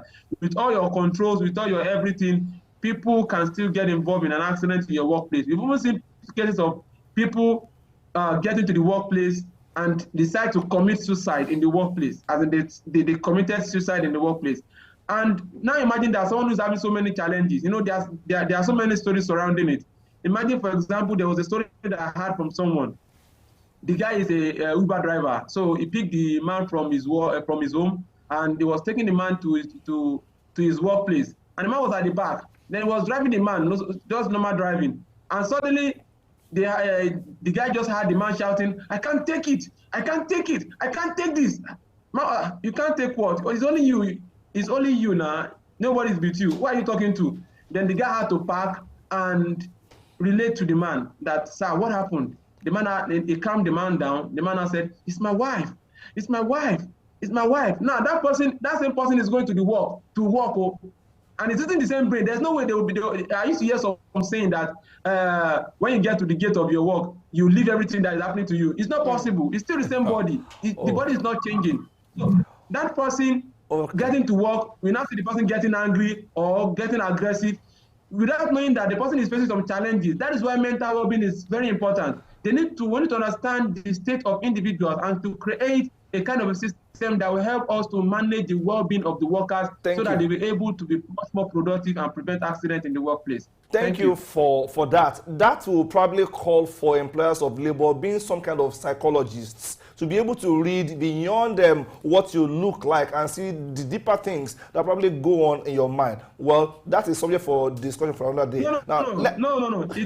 Sorry for that. Okay. It doesn't require to be a psychologist. I mentioned about mental health first aid, but I don't want to go deeper into that because mental health first aid is like creating an atmosphere, a kind of a system where you have representative from each department, and you have trained those people on how to communicate with their colleagues in order to be open-minded, so that it's not something that happens once. It's a continuous process. But if we create that atmosphere of what we call psychological safety, the time we call psychological safety, if you create that atmosphere of psychological safety in the workplace, I bet you that such thing is already happening. They are doing it and doesn't require extreme psychologists. All right, let me ask you this. Require a therapist is where maybe there is a mental issue that they need to address, but normally it's something possible. Okay. You get it? Let me ask you this. Let's look at the place of ergonomics, the design of the workplace to ensure that there is no risk, to the health or the well-being of the workers. Most employers of labor pay attention to the aesthetics of the workplace. It must look beautiful. But what happens to places for recreation? What happens to even the kind of furniture that you sit on? What happens to the colors, to the colors around you? How does ergonomics, help to address risk mitigation from the HSE standpoint, the design of the workplace itself? Now, firstly, what is ergonomics? Ergonomics has to do with relationship between the worker, the work he's doing, and how he's doing the work. There have to be a smooth relationship. We tell people that hazard is not only when you start carrying out welding operation or when you start working on a scaffold. Sitting in a position for a particular period of time that is outside the framework of the time you should sit also poses hazard. I believe that you will have started hearing such kind of awareness not to sit for too long, to walk around and the likes. That is one part. Ergonomics has a whole lot to do with the human structure, with the human part. For example, when it comes to sitting posture, the positioning of the laptop, the how long you type your phone, you use your phone, how long you expose yourself to the screen, all these are the beginning part of ergonomics when it comes to the workplace. How long you sit on a position trying to address or solve a problem, all these have serious effect on the workers. And it's high time that ergonomics too is start, because the effect of ergonomics is not immediate. The effect of ergonomics is what we call the chronic effect. It accumulates little by little. Then when it's now time for you, maybe when you now want to retire, and it's now time for you to start enjoying your life, then you now start using the money that you're supposed to use to enjoy your life, you start using it to treat yourself. Why? Because all those things we are not taken care of. Ergonomics can look very simple, but it's a high risk. It's on a high risk level now that we need to take complete awareness and to put control measures in place by creating a system where people understand. You create a procedure for work. For example, there's this particular company, very common, very popular company, that this is what they do. I won't mention their name. Once is a particular time, like if let's say 10 o'clock or 11 o'clock, one is that time, everybody, their system it will shut down, but it will pop up something to tell them to exercise. It just pop it up, like maybe for 5 minutes, everybody stand up and exercise. So everybody stands up, stretch their hands, stretch their body, and they feel energized. In the process of talking, stretching their body, they engage, they laugh, they smile, then they go back to work. It makes them much more productive. So ergonomics is very important for organizations to also look into at this very critical point in time, especially when we are much more busy. We are putting so many efforts together in order to achieve high productivity. Thank you. Ergonomics is the solution to ensure smooth running of the organization. Thank you. Thank As you. we wrap this up, Waliu, a good number of employers of labor find HSC quite expensive, and they even question whether it's worth it. How does this translate to profit for me? Can you explain it better so that we can all understand the relationship between HSC and productivity or profit for employers? Simply put, there's a common saying that said, if safety is expensive, try having an accident. Let me come again. If safety is expensive, try getting involved in an accident. There's a particular story. It's not only about the workplace, even in our homes. There was this particular story that I relate every time I'm doing my trainings and talkings. This particular day, this man, this child, in the evening, they were cooking, and the burner is all this street burner that they apply the burner on the cylinder directly, and the burner was leaking. It will cost them, let's say, at that time, let's say 1,500 or 2 or 1,000 naira to replace that tip that is causing the leakage. But they were managing it. The man was saying that the man was postponing it. It should be still working. This particular night, it led to a fire. That fire engulfed the whole kitchen, engulfed the whole sitting room. Thank God it was a decking. Assuming it was a bungalow, it will have burned the whole roof. It consumed almost everything in that house. Now they will have solved that with 1,500 naira. That is one part of it. Now let's go to the operations. What safety do is not only about preventing accidents, but also looking at those things that can lead to downtime. If a worker falls sick or a worker gets involved in an injury, what happens? Such worker will not come to work. There's a cost effect. Now, that worker not coming to work, will still pay him his wages or his salary, but we need to look for someone that will quickly train. Training a new person to come and replace that worker for that period of time will cost another money, and that is another cost on its own. Now, when you train someone else, that worker that is outside, by the time he's coming back to work, he won't come fully productive. It will affect his level of productivity. Productivity is very important. But when you create a safe environment where workers know that, yes, there's a duty of care on the side of our employees, of our employers, they care about our safety, and you practically care, it will create a kind of psychological reflection on them also being productive. All right. There are so many things that is in response to the effect of not putting safety in place. Thank you, Mr. Waliu. I'm sure nobody wants to try accidents by thinking that, you know, safety is expensive. Nobody wants to try that particular option. Nobody prays for that. It happens, but then nobody will really ask for that. We must say a very big thank you for spending time with us and educating us on health, safety, and environment today. Thank you very much. But the show is not ending here. We will take a very short break now. When we come back, we'll look at emergency preparedness and hazard communication, still on the issue of health, safety, and environment. Don't go anywhere, please.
This is a building currently housing the Nigeria Post Office, NIPOST, and Nigerian Incentive-Based Risk-Sharing System for Agricultural Lending, NESL, at CMS, Lagos. From the outlook, it seems the original plan and design was centered solely around NIPOST, but that is not even the issue for Grind. What is significantly obvious about this building is that it is dilapidated. Moving around different cities in Nigeria, it is quite common to find many of such buildings, most of which belong to the government. In 2021, a report revealed that there are no less than 50,000 abandoned buildings owned by the federal, state, or local governments, valued at 9.5 trillion naira by the Nigerian Institution of Estate Surveyors and Valuers. Some of these ramshackle buildings, however, are still in use by government parastatals, though they are an eyesore to the beholder and a cause for concern to citizens who worry why buildings for which lots of resources were spent to erect would be allowed to deteriorate to such condition.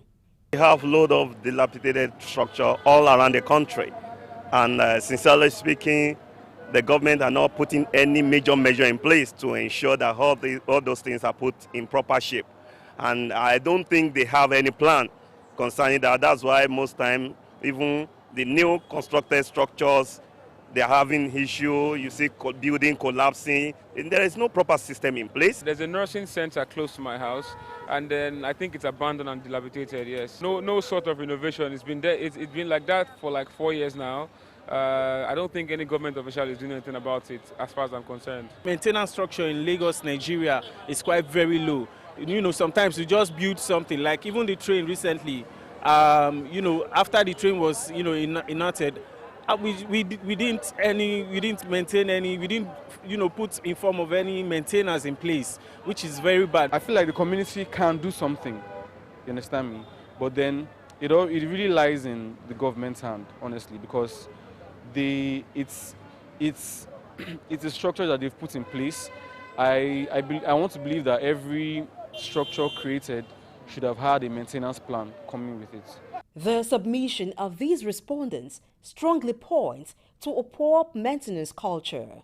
When facilities that house operations revolving around public service, such as government ministries and parastatals, are left without periodic maintenance, what are the consequences? I've been seeing most of government property, like primary and secondary school, that really need renovation. Sometimes when you go to the classroom, you see during rainy season, rainfall on the classroom, you understand? And this kind of thing is not what we're expecting from the country, you understand? You know, all these things need to be renovated, because something can happen. Negative impact is that it's looking like a dumping site already. Number two is making like the street boys and people that are not supposed to gain access to such buildings to have access to the building, which does not speak well. Beyond the security threats that dilapidated structures pose, as they could provide hideout for miscreants or criminals, there are economic implications. Dilapidated structures reduce the value of property in environments replete with them, as they are aesthetic dent. With weak foundations, crumbling walls, deteriorating roofs, which are mostly the condition in which some dilapidated buildings are found, they increase the chances of accidents in the environment, such as building collapse. Occupants of dilapidated structures, whether for work or residential purposes, are exposed to health risk due to the buildings by their deteriorated nature harboring harmful substances such as asbestos and mold, leading to respiratory problems and other illnesses. Also, old and poorly conditioned structures often have unreliable plumbing and electrical systems. When public servants work in such environments, their productivity can suffer. The government commits substantial resources into the construction of public buildings, allowing them to deteriorate, waste taxpayers' money, and send negative message about the state of governance and public services. Buildings that are left without maintenance often require more costly repairs or replacements in the long run. Clearly, dilapidated buildings in Nigeria are a multifaceted issue that demands urgent attention. Blessing AG, Sook News.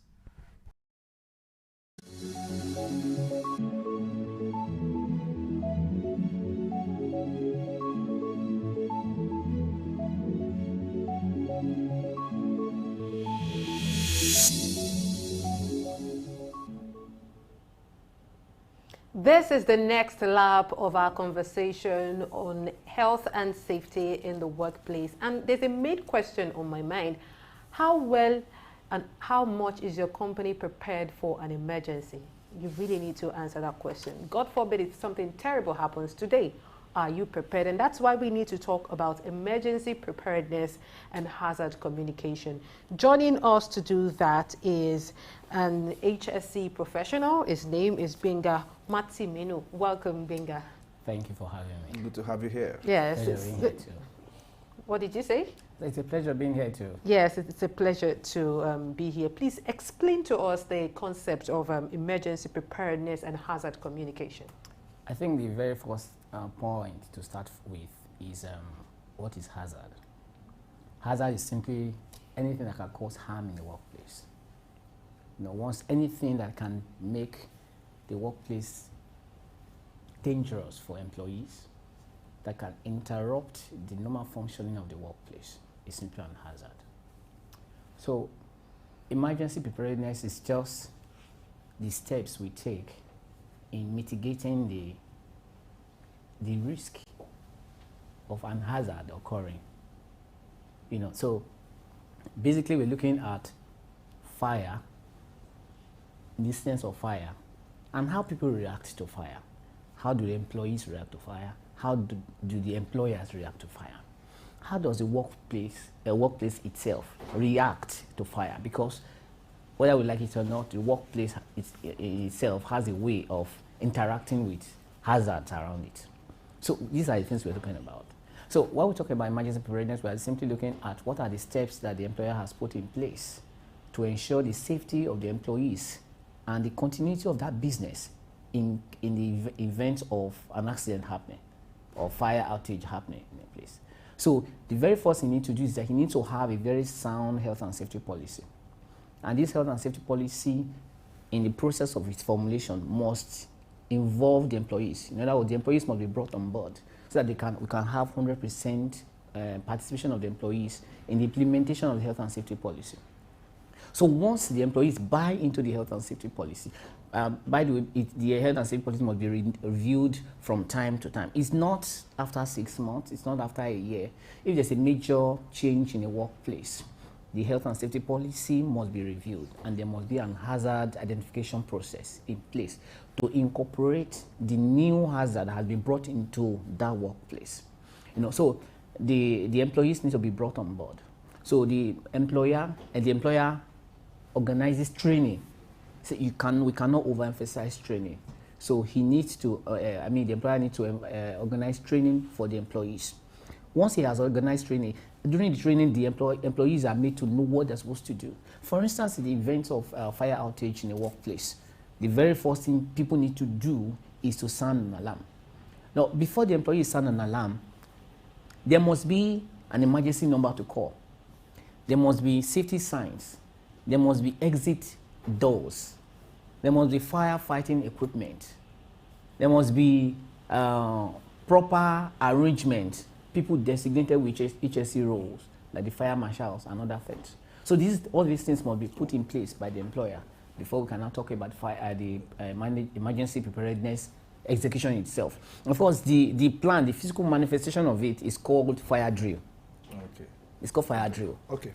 All right. You reeled out a whole lot of policy elements here, hazard, to define what is hazard policy, training for employees, emergency exit, and so on and so forth. In all of this, communication plays, a role. Now, why do we have few, hazard communication signs in workplaces? And even when you have them, why are they not clear? most people don't really understand what this one means. Why do we have this? Considering the fact that emergencies can happen and hazard, or accidents can happen at the workplace. Why do we have that weak communication? Thank you so much. The very first thing is most employers see implementation of health and safety policy to be expensive. So they tend to play it down. From my own experience, a couple of clients that I worked with told me that they will make their signs, the safety signs themselves. At the end of the day, I went back there after about a year, no safety sign was found because they're looking at the cost implication of having safety signs. But number two is that even when they go ahead to get the safety signs, they do not put up safety signs that are in line with international standard, ISO. Safety signs are, they can be words and they can be in pictures, they can be pictograms. So people tend to understand pictograms more than words. What if you have employees that can't read? But when you have signs, you convey the message to both the literate and the illiterate. So, but most employers don't want to do so. They don't want to consult a competent HSC professional. So you just go ahead to get the safety signs. So in the event of fire, the employees do not understand. Those that are illiterate do not understand what the signs means. But an HSC professional will guide the employer that it's not about words, it's more about signs. What pictures that people can. So if you see a man running, you don't need to be educated for you to know that that is a sign. I mean, you run towards it, or it automatically conveys to you that there's something that sign is telling you that you need to run towards this side.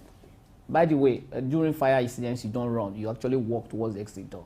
Because running itself creates another hazard. You can topple over and people can trample on you. Now, let's talk about this health and safety communication, the hazard communication.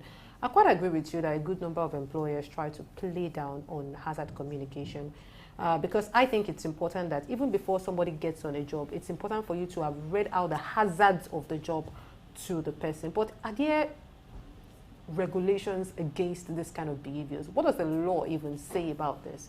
Can employers just do that and go scot-free? The very relevant, Nigeria has so many laws. I think the challenge is the implementation of the laws.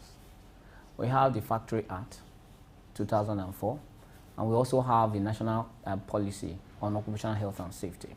See, all these documents spell out the responsibility of the employer.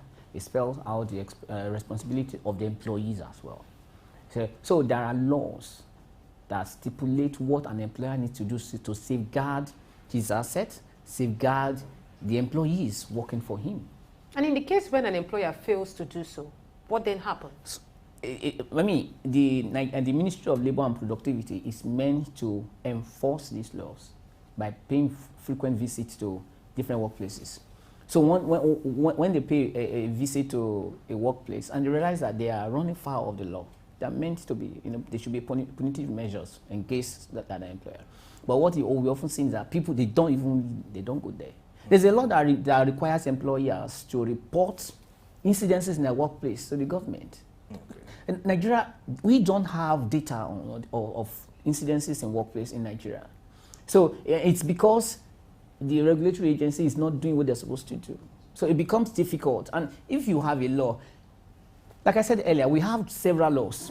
We have several laws, but nobody's implementing it. And if you have an inspector, and maybe I'm not indicting an organization now, but if you have any of these people that are meant to implement the law, enforce it, they come to your site. What people, they just give them stipend. Oh, that's the place of corruption. Now, how does an employee even go and report his employer that, okay, my employer is not putting up safety precaution? I'm not asking you that. That is more of a rhetorical question, okay? Now, when you were talking earlier, you mentioned the fact that people don't read words like that, that signs are much more relatable when it comes to, hazard communication. But you left a particular constituency. What about those that are visually impaired? If you have a blind man working for you, how do you use sign to communicate to him? We have braille signs. Okay. So we can use that to communicate to them. By the way, in case of emergency, the very first set of people that need to be evacuated from a building, because we are looking at people that are visually impaired, we're looking at people that have challenges with their legs. We're looking at people that have difficulty with mobility.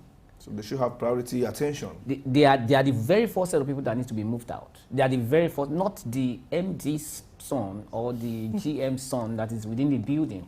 They are the very first people that should be moved out. Then secondly, pregnant women and little kids should be moved out first before we now talk about able people to be evacuated.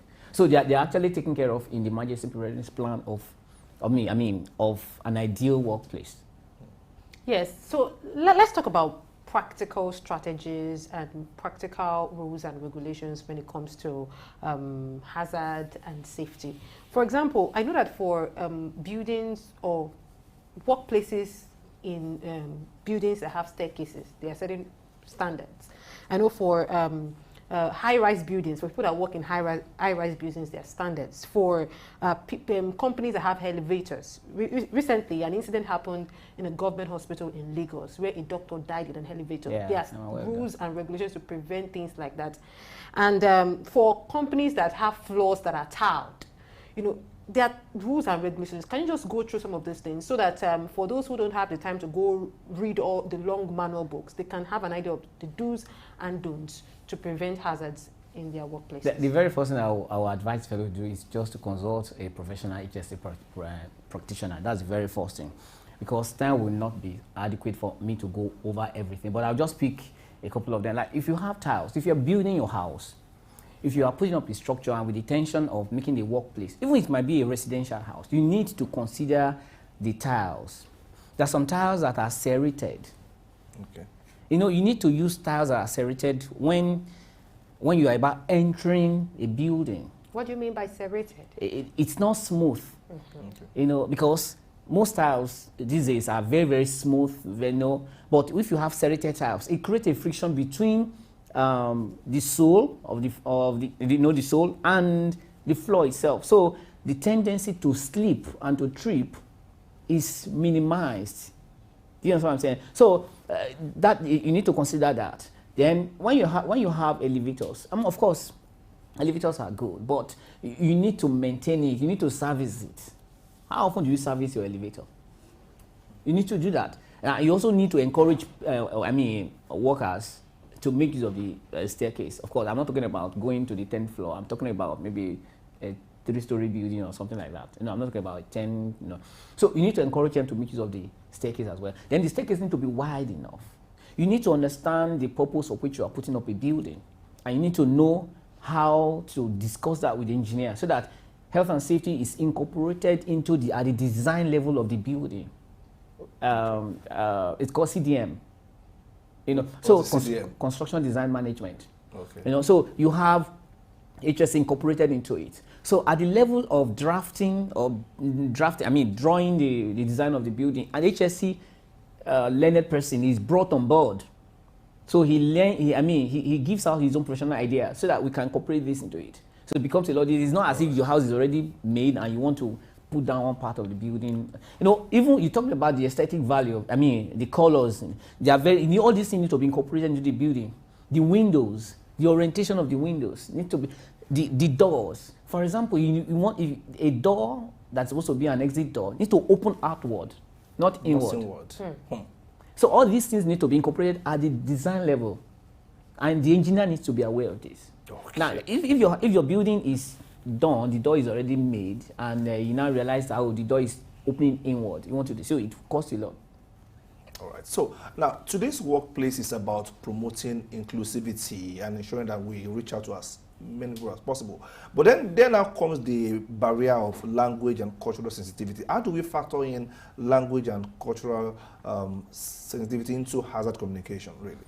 You need to take into cognizance the peculiarity of the employees you have. So you need to know who they are. What is the best medium of communication to them? Are you going to use pictures? Are you going to make the safety signs in the language you can read? Then how do you disseminate this information? So because it's not enough to have safety signs in language of people, but you need to sit them down, communicate hazards to them in the language they understand. So if you have majority of your employees to be Igbos, you need to speak to them in Igbo language. If it's Yoruba, you need to speak with. I was once on a site, and majority of the workers on site were casual workers that don't understand English, so I had to speak pidgin to them. At another time, I was in the east, and I had to speak with a couple of workers, and I had to learn a few Igbo language rather, to communicate to them effectively. So you need to adapt your method to suit the purpose. Because communication is a two-way thing. You need to speak to them, and they need to understand what you're saying. Now, speaking of communication, how often should this communication be? For example, I've been to a mall where they have like a voice speaking to people generally through the speaker, telling them what to do in case there's a fire. What they should not use the elevators, they should do this. So how often should this communication be? Should it be before employment? Should it be every monthly? Should it be weekly? Should it be daily? There are organizations that at the beginning of any event they want to organize, they play, a safety video, a safety audio. So how often should this thing be? It's a function of the risk in that workplace. So I would say it's a workplace specific. You need to determine the level of risk in your workplace.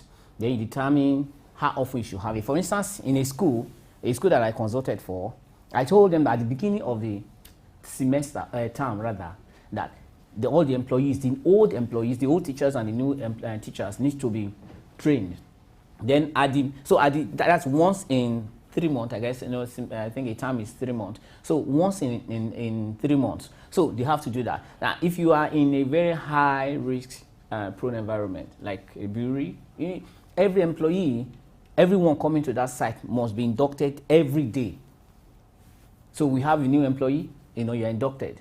So of course, if you have been inducted, you don't have to be inducted the following day. And there's a little assessment given to people. So communication of the hazard inherent in the workplace, the frequency is determined by the level of risk in that workplace. So you're able to say, okay, because we have a high risk here, we need to communicate this frequently so that people do not fall victim to it. And if it's something that's very, very minimal, you can say, okay, maybe once in 3 months, once in 6 months. But above this safety hazard communication and emergency preparedness is the need for safety culture. Okay. So once you have a safety culture in an organization, everybody joining the organization have an idea of what they are supposed to do and what they are not supposed to do. Okay. So and the driver of that safety culture is the top management officer, probably the CEO or the MD. So because they see you come to the shop floor, acting in a conscious way, telling them, and they actually see you do it. So it cascades from the top downwards. Right. So beyond the communication is the safety culture. And that's what can outlast whatever training they have. That's what can outlast whatever seminar you give to them. That's what can outlast whatever workshop they have. All right. Okay, so on the very last note, really, because time is actually of the essence here, let's look at the place of post-incident communication. When hazards happen, if the company survives, how should they go about communicating, okay, what has happened, what lessons have been learned, how do we go ahead, how do we proceed going forward? The very first thing is that when there's an accident, there must be an accident investigation. It must be investigated. Once it is investigated, and before it is, and that investigation committee must be made up of several people: the top management officer, a mid-management officer, and those at the shop floor. So they must constitute, and those that are directly affected, they must constitute the accident investigation team. So once that has been done, whatever the outcome is, needs to be documented. Control measures need to be put in place. Then there must be a time for its review. Then this must be communicated to the employees so that they know what has happened, why it happened. These are the control measures we are putting in place to prevent its reoccurrence. And this is the date we are reviewing it. So everybody is brought on board. Safety is not a one-man show. Occupational health and safety is not a one-man show. It is a teamwork, starting from the man at the top to the lowest person in an organization. So that all hands must be on deck when it comes to mitigating the hazards that are in a workplace. Well, in the same vein, in the event that an accident happens and an employee has been injured, what then should the company do from there? The very first thing the employer need to do is because if an employee is injured, he or she might not be able to help himself or herself. The very first thing the employer needs to do, there must be a first aid. There must be a first aider rather, and there must be an emergency plan. Do we have an ambulance? Is there an ambulance there? Do you have a first aider in place? Do you have an in-house nurse? Do you have an in-house doctor? You know, so once that is done, once the injured employee is taken care of, you cannot talk about the accident investigation. You try to save the life first before you talk about the accident. I mean, investigating what happened. Now, in Nigeria, we have what is called the Workmen Compensation Act, 2010. That's when if an employer fails to do what he's supposed to do to mitigate the outcome of the accident on the employee can take escalate it. But in what we have from my experience, again, an average employee is afraid of. I was on a site. Let me quickly chip this in. I was on a site. I just went visiting, not as the HS, and I saw a man walking on a ship, and the man fell, and he broke his scrotum. The man, his supervisor, who is an expatriate, was not questioned. He's still working, but the guy had to go home, and the guy was relieved of his job after some months because he felt he can't work anymore. So what happens to him? Thank you very much, Benga Matsimeno, for your time on Early Exchange today. I think that was a very insightful, conversation with you. We now have to move on to the next lap. We'll be talking about customer relationship management or customer service relations generally. But we'll go on a short break. We'll be right back.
Good to know you are still staying tuned to Early Exchange on Souk News. We move on now to customer relations or customer service relations. At the time, we called it customer service, then it moved to customer advocacy, became customer loyalty, and now we even talk about customer evangelism. In all of this, maintaining relationship matters with the customer. You have to be more concerned about them as against just being concerned about your bottom line or making the sales. And so who else do we bring on board to discuss this, if not Uzoma Onwudenjo, who has been an excellent customer service relations person, among other things that she does. Good morning, Uzoma. Good to have you in the studio. Yes, good morning, Ayer. It's All right. good to be on Souk News. Let's start with this. Now, Okay. how has customer service relation changed over time? How has it evolved over time?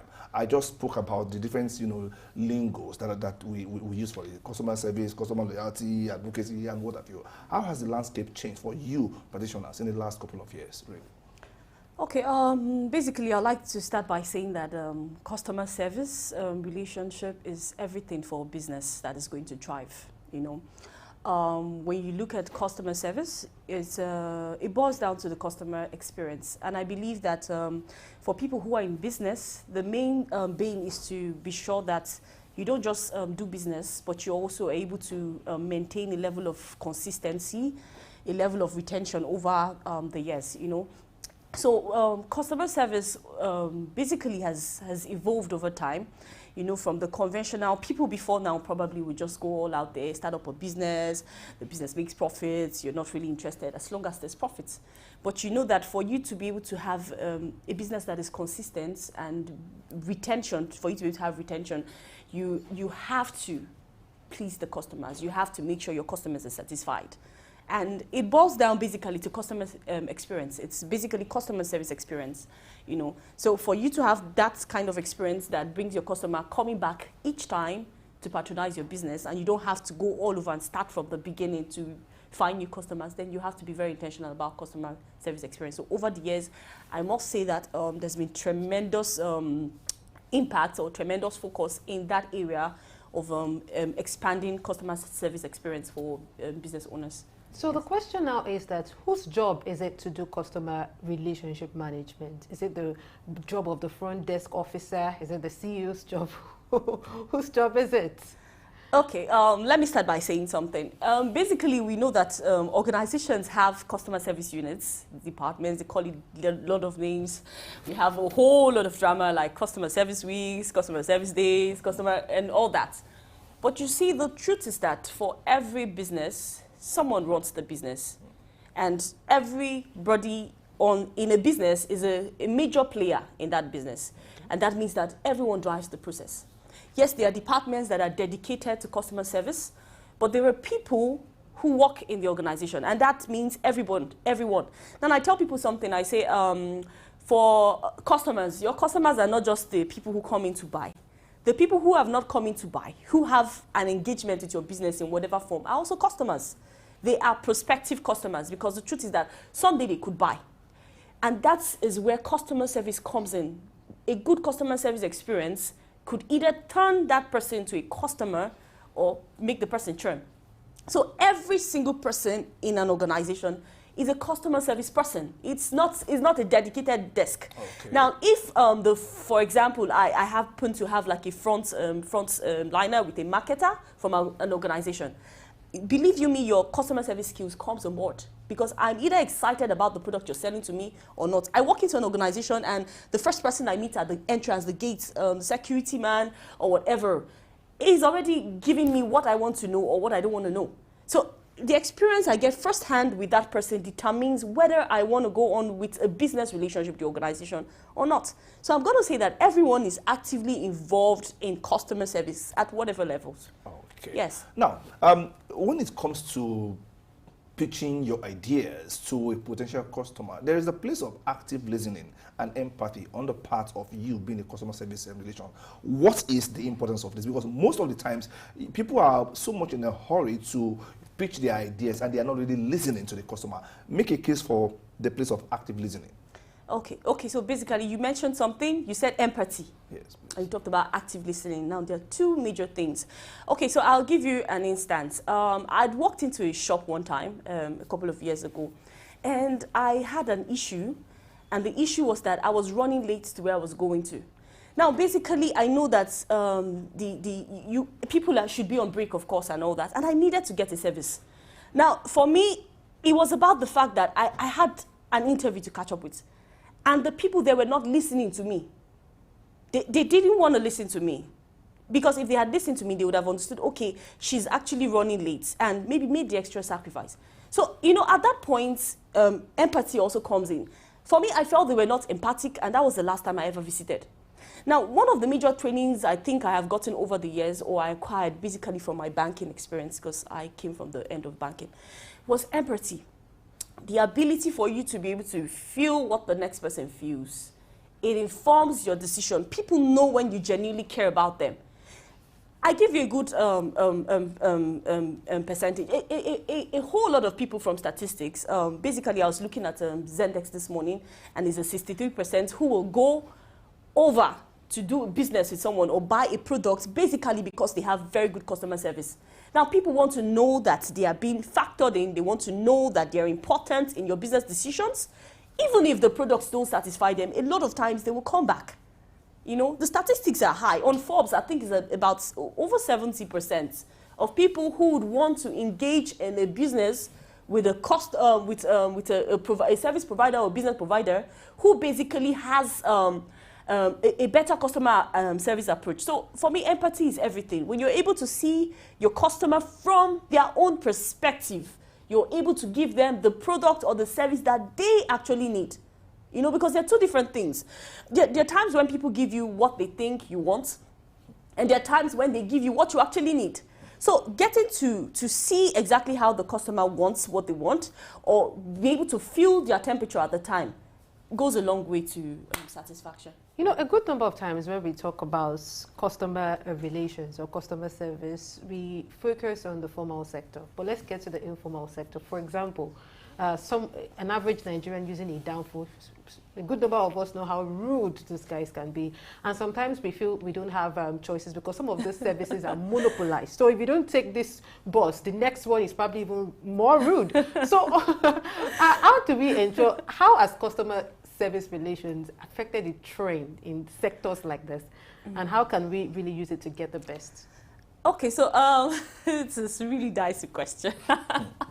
So, you know, the truth is that we as a people, we're getting there. I mean, I remember having to one time go to the markets, the local market, of course. And this guy walks up to me and he's like, can I help you? Basically, he's like the street touts, they go around and they take monies from people that do the wrong things and all that. And he's like, but the attitude was everything for me. And I was really excited. And I'm like, look, you shouldn't be working here.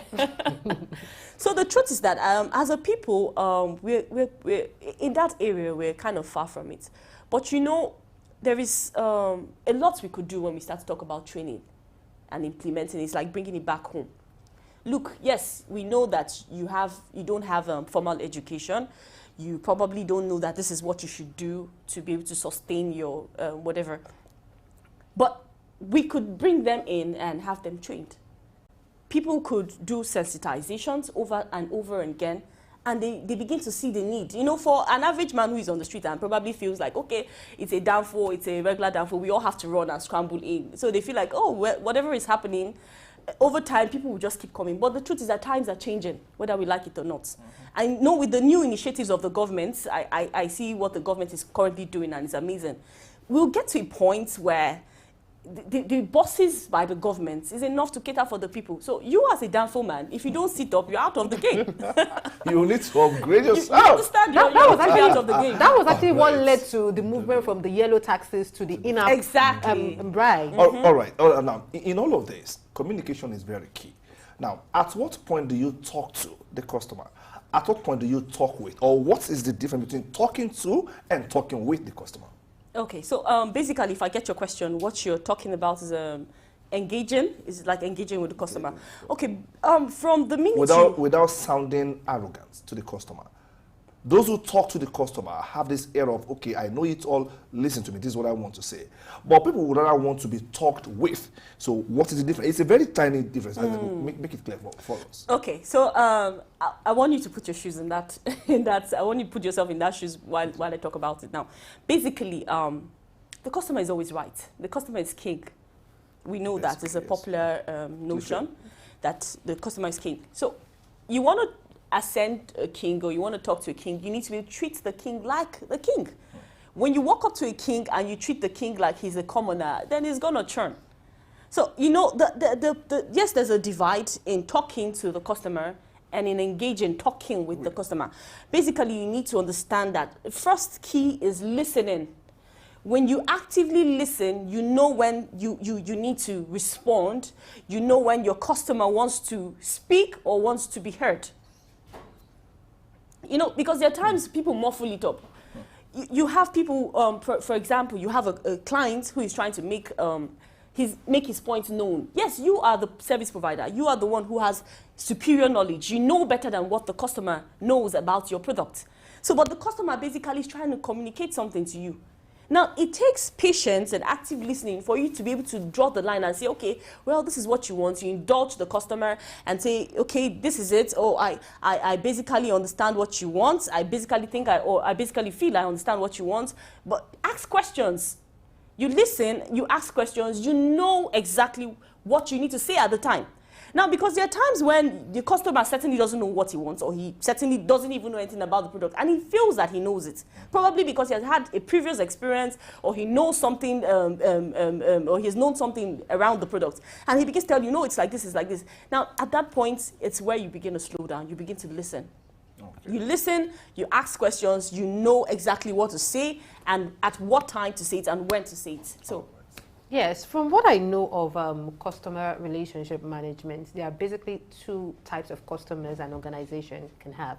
You have the internal customers and you have the external customers. And there are points where there's a conflict between the internal and the external customers, where as a customer relationship person, you're really trying to be nice, but you have a customer that is really rude, or that is not cooperating.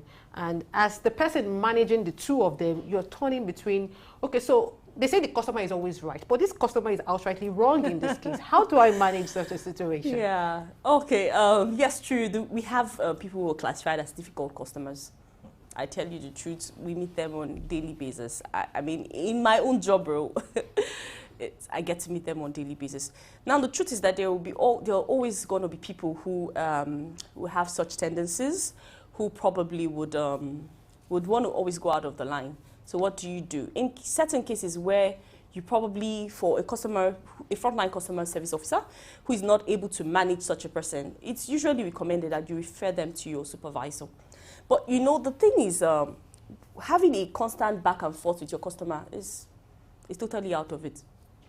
You listen when there are people that cannot be controlled or corrected, or I don't want to use the word corrected because you don't correct your customer. Okay. But they're always right. Yes, I mean, they're always right. So, but you know, when you have that divide where there are people who basically they don't get it. You're trying to say something to them and they're like, no, it has to be done like this. This is this, and that is that. What you need to do at that point is stay calm and empathize. That's the first thing. When I spoke earlier, I talked about empathy. Empathy is everything. Empathy informs your decision towards your customer, because you could be dealing with an irate customer that probably just came from a troubled home, or came from something from work, or came from anything. So your ability to empathize will put you in a position where you're able to see, oh, something is certainly wrong with this person, or probably the person is going through something, and never use the word calm down. For a customer. I mean, I had that incident once, and I was trying to explain a point to a service provider who just kept saying, calm down, madam. And I said, no, don't say that. So, you know, the word calm down is very offensive, because I noticed that a whole lot of Nigerians from time to time tend to use that word. It's a very offensive word. When someone is upset or aggravated about something, you need to let them express it. They need to vent. What you need to do at that time is listen. So that's where you find the divide between those customers who are just irrationally irate and the customers who really have something to say, but probably you were not listening. All right. Now, let's go online now, because technology plays a key role now in customer management. There's a particular class of people I actually give them a lot of credit to. Those community managers online who manage a company's, social media handles. There is nothing you post. From what I have discovered, there is nothing good you post about your company. There are always people there that will say something negative, especially in the banking sector. You are posting customer service week, they are talking about some other things, some other pains they went through. What do you need to possess as a skill set to be able to be an effective customer service person online in these days when people just go there to make you have a bad day as a customer service person? How do you navigate this complex world of, backlash here and there? Oh, beautiful. Okay, so I'm going to start by saying something that the world comprises of two ends. It's opposites. That's why we have opposites. There's a good and a bad. Now, your ability to be able to handle the goods that comes to you, that's the criticism, the well-dones, the thank yous, and as well the criticisms will also determine to what extent you're going to go. You know, because you need to be able to balance it up. People would always tell you things that are negative. What do? You find a line between it. You take the active criticisms, you drop something good from it, and you fix it. Because sometimes they actually check us for you. You know, and I'm going to say this, that the world is migrating electronic. Everything is electronic right now. So you treat one customer wrongly and the world is going to hear it. The tendencies are the world's going to hear it when you treat one person wrongly. So you treat more people, you treat people better. It's going to take a lot of time before it gets out there. So the bad news travels. We know bad news travels. So what do? You're intentional. I mean, with the new era of technology, there's chatbots and all that. People have, these chatbots basically are being construed with emotional languages where they're able to respond to people emotionally and, you know, get to manage them at that point. So people are engaging a whole lot of technology right now to drive customer service experience. What do? We need to also be very intentional that the feedbacks out there are not just ignored, you know, because there are times when people put out those feedbacks and they're ignored. So when they ignore them, it's like a pointer to the fact that, oh, there's something wrong. So, but being able to effectively respond and look into their issues critically gives you also a leverage at that point. Yeah, earlier when I asked a question, I mentioned the internal and the external customers. We all know that the internal customers are the staff members working with you. Of course. And how you manage them also affects how they manage your external customers. True. So how do we, you know, make things right in this aspect? Okay, so let me now bring it back to training. I'm going to say this over and over again. As training consultants, because I work with the Africa Development Studies Center, and basically we're training consultants. Majorly for us, it's training. You see, life will get better when people are taught. Sometimes we think people know it, but they don't know it. So for you to have an active training for your staff, active staff training, gives them the time or the opportunity to transcend into that thing that you actually look for over time. So you need to be very intentional about training. You need to be really, really intentional about training. Training brings the people to the point where you want them to get to. And of course, we know that the times are changing. So with new changing policies and new changing times and technology will demand new strategies. So if you don't have constant training for the people, how then do you get there? Okay. Now, I will call this a little social experiment that was done by one of my colleagues, Blessing Eche, last week, maybe Thursday or thereabouts. She intentionally insulted ChatGPT. No. That's artificial intelligence. Yes. Yeah. So she told the AI, she said, your answers are unintelligent. Oh. And the guy apologized. I am sorry. I promise to do better next time. I said, okay. And I said, okay. And I said, okay. Now, apologize to the same thing. Tell him or her, as the case may, or tell it that, okay, you apologize. It was an oversight on your part. Blessing did the same thing, and the bot said, okay, it's fine, it's okay.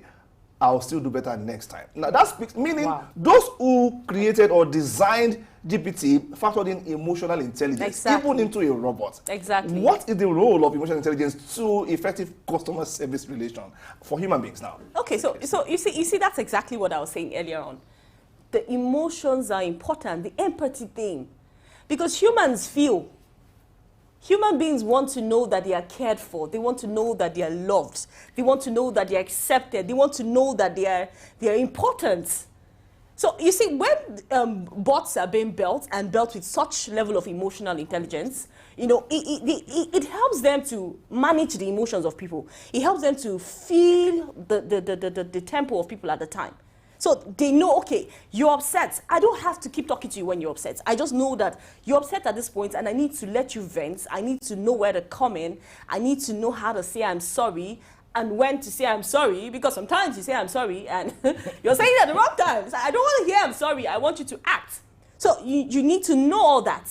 So for people who build this artificial intelligence, they are very intentional of the fact that people want to be They want to, I'm looking for the word, they want to feel loved. They want to feel... They want to be pampered. Yes, they want to be pampered. I mean, I'm paying you to pamper me. I'm paying you for service. So I expect that you give me top-notch service. Don't give me something that is whack. Do you understand? So basically, that's why this AIs, the robots, are also built with such level of... So if people can build those robots and put up such emotional intelligence, then how come human beings don't have such reasoning?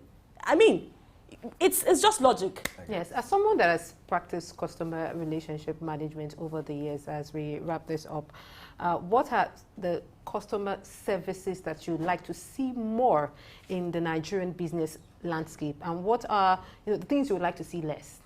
Okay, so basically, there's a lot of lists, but I guess I'm just going to narrow it down. So for start, one of the things I know I want to talk about every time when I meet people, I say empathize. You never really know what people are going through if you don't feel what they feel. You need to. It's different from sympathy. I need to explain this, because a lot of times people say they're empathizing with you and they are just sympathizing. But empathy is you being able to put yourself in the middle of that person's shoe and feel exactly what they feel. That's what makes you go the extra, So if we get to a point where we truly empathize with people, we're able to speak to people rudely, even when they deserve it. I mean, there are times when I have customers who are, and I just want to let it go. But deep down, I'm looking at you and I know, oh, probably something is not right.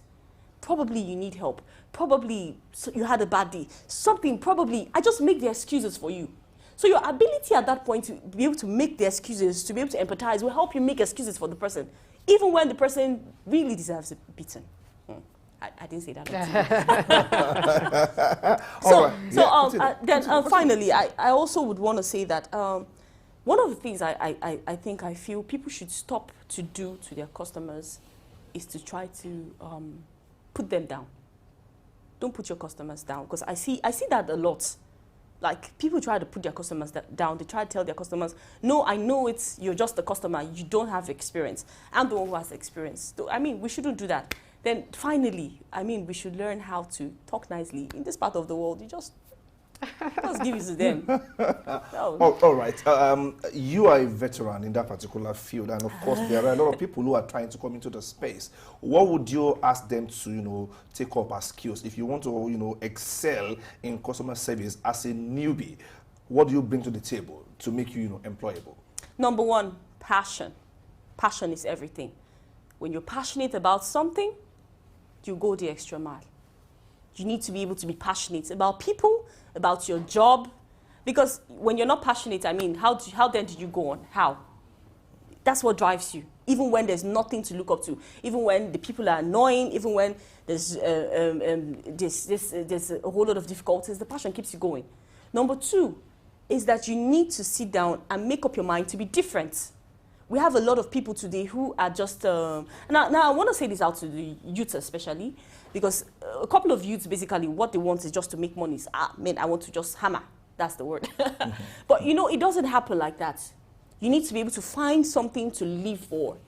Find something to drive you. You don't just jump in there because, well, everyone is getting a job. We just want to make money. No. You need to be able to find something that you're passionate about, number one. Number two is that you need to be able to give back. I mean, we have less people giving back today. Make a difference. Carve out something for yourself and say, this is who I want to be. This is how I want to impact my society. This is basically what I want to do. At that little fair, you might feel that nobody's looking at you.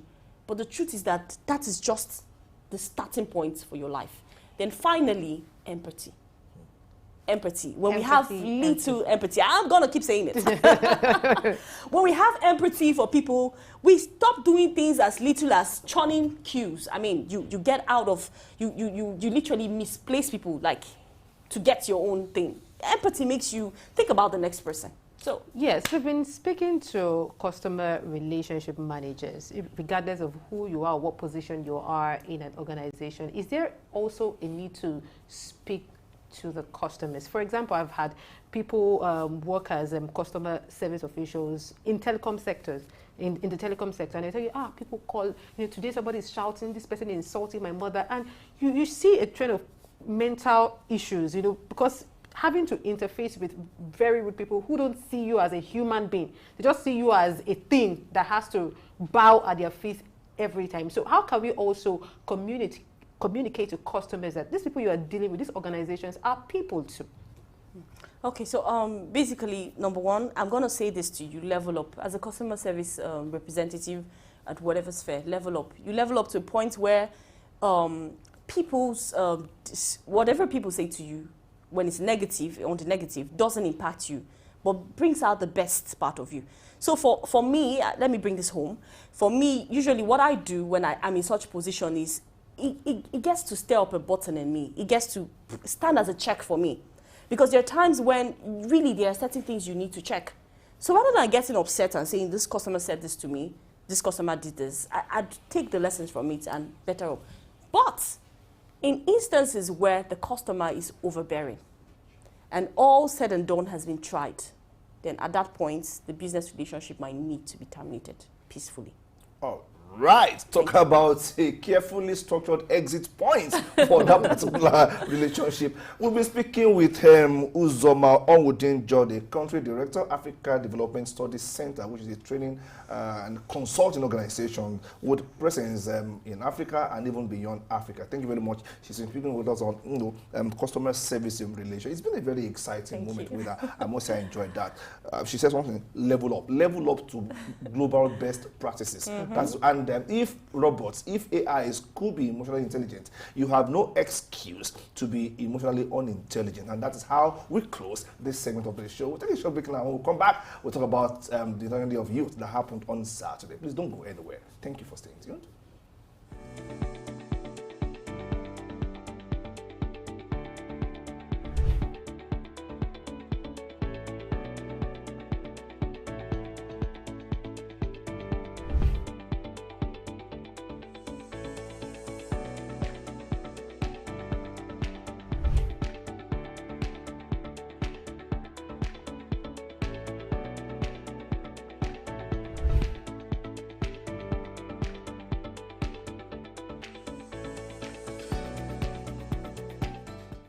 I've seen that companies that do well, they are correlated to the kind of leader that they have.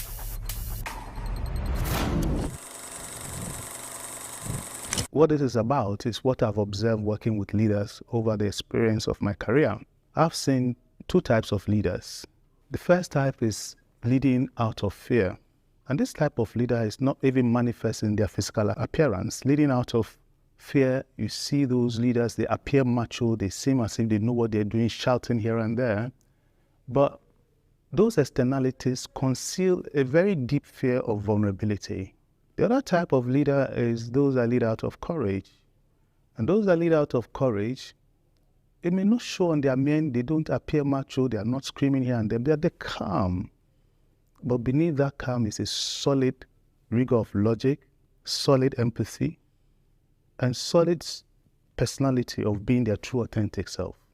If we look at their attitude towards delivery, a leader who is leading out of fear, his mantra is because of. If he's not able to deliver, he gives you an excuse. So take someone like a stockbroker who has a portfolio. When the portfolio is doing well, he takes all the credit. When the portfolio is not doing so well, it's doing poorly, he starts blaming anybody else because of, explaining his failure away. The leader leading out of courage, his attitude towards delivery is a language of in spite of. I'll deliver it in spite of the election, in spite of COVID, in spite of inflation. And that is his attitude. Let us look at these two leaders in their attitude towards accountability. The leader that leads out of fear is externally focused in accountability. He never believes it's him. Oh, is this my staff? Oh, is this my colleague? Always blame someone. A leader leading out of courage, his attitude towards accountability is internally focused. Take responsibility where I've dropped the ball. Protect my team. I can go back and deal with the team, but I'll never bring anybody out and say, it is him. And that is the leader that people like to follow. I've seen that companies that do well, they are correlated to the kind of leader that they have. Companies that have leaders leading out of courage exceed expectation.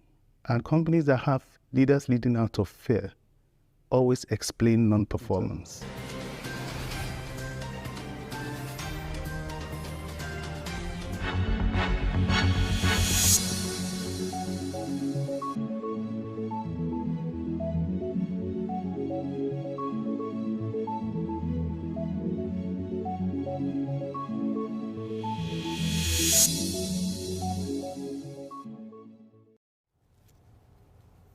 Welcome back to Early Exchange on Sook News, and this is the last lap, I must say. Earlier on the show, I read out President Bola Ahmed Tinubu's quotes, an excerpt from the statement he released on Saturday, the International Youth Day. And for those who didn't catch that, he said, as you celebrate the International Youth Day, know that you are not alone. And the entire nation stands behind you, ready to champion your aspiration. Embrace the challenges, chase your dreams, be involved, and continue to be the beacon of hope that lights up our nation. And joining me today, of course, as usual, as we started the program earlier today, is Ayojibi and Idausa Osamhanse. Isn't that a change from the perception that the Nigerian government think that the Nigerian youths are lazy? Well, I have tried to correct this impression severally in different fora. Nobody has ever said Nigerian youths are lazy. And I think it's also good to put that in perspective so that when we are doing journalism, we should do fact-based journalism. The former president of Nigeria was in a fora and he said in the UK that the greatest asset Nigeria has is the youth, because we have a very youthful population. And at the moment he was speaking, most of them were idle. And I think we should be able to separate the two meanings from idleness and laziness. Idleness, you don't have anything to do because there's no job. And that was what was the reason why he was advocating that, of course, we have to create an ecosystem where young people can get job to do. Not that they have a job and they are not willing to do it. That's what laziness means. And I don't think that was the context in which the former president spoke that thing. And I think that should be corrected, that he said Nigerian youths are idle. And those who want to be, they can go back to the internet, he doesn't lie, and check and listen to the clip once more, so that we don't use that phrase over and over that they said Nigerian youths are lazy. We don't have lazy youth, we have very active youths. The only issue that faces us today is the fact that we are not training them for the future. And I think that's what the theme of the What Youth Day spoke to, how to prepare our youth for the jobs of the future. That's green skills for youth towards a sustainable world. Well, yes. Okay, now let's look at the theme. Okay, now what skills qualify to be called green skills? Well, the world has changed and the world is shifting. And I think for me, it was quite very innovative for the United Nations to have chosen this particular theme for this year's celebration, since we are transiting from non-renewable source to renewable energy source. And of course, this is a transition that, of course, that is being championed. And I think what the international body is here doing is to see how do we carry the young people along in the crusade for an environmental sustainability and climate-friendly atmosphere. So, and of course, the youths are quite very, very involved in this. Now, what is the whole debate about sustainability is how do we live today and ensure that there's a future tomorrow? This is the conversation. And so what are the skills that, of course, are required here? What are the knowledge gap that is in here at the moment that needs to be corrected? Now, what kind of abilities are young people required to have? What attitude, set of attitudes do they need to have toward the environment and how it is used reasonably and responsibly so that we have the world to live in today and there's a world remaining for us to live in the future. That's what that team speaks to. Okay. And you are looking at it, how do we grow skill in areas that has to do with non-renewable energies. Those are the kind of things I'm talking about. You're talking about a kind of agriculture that is sustainable.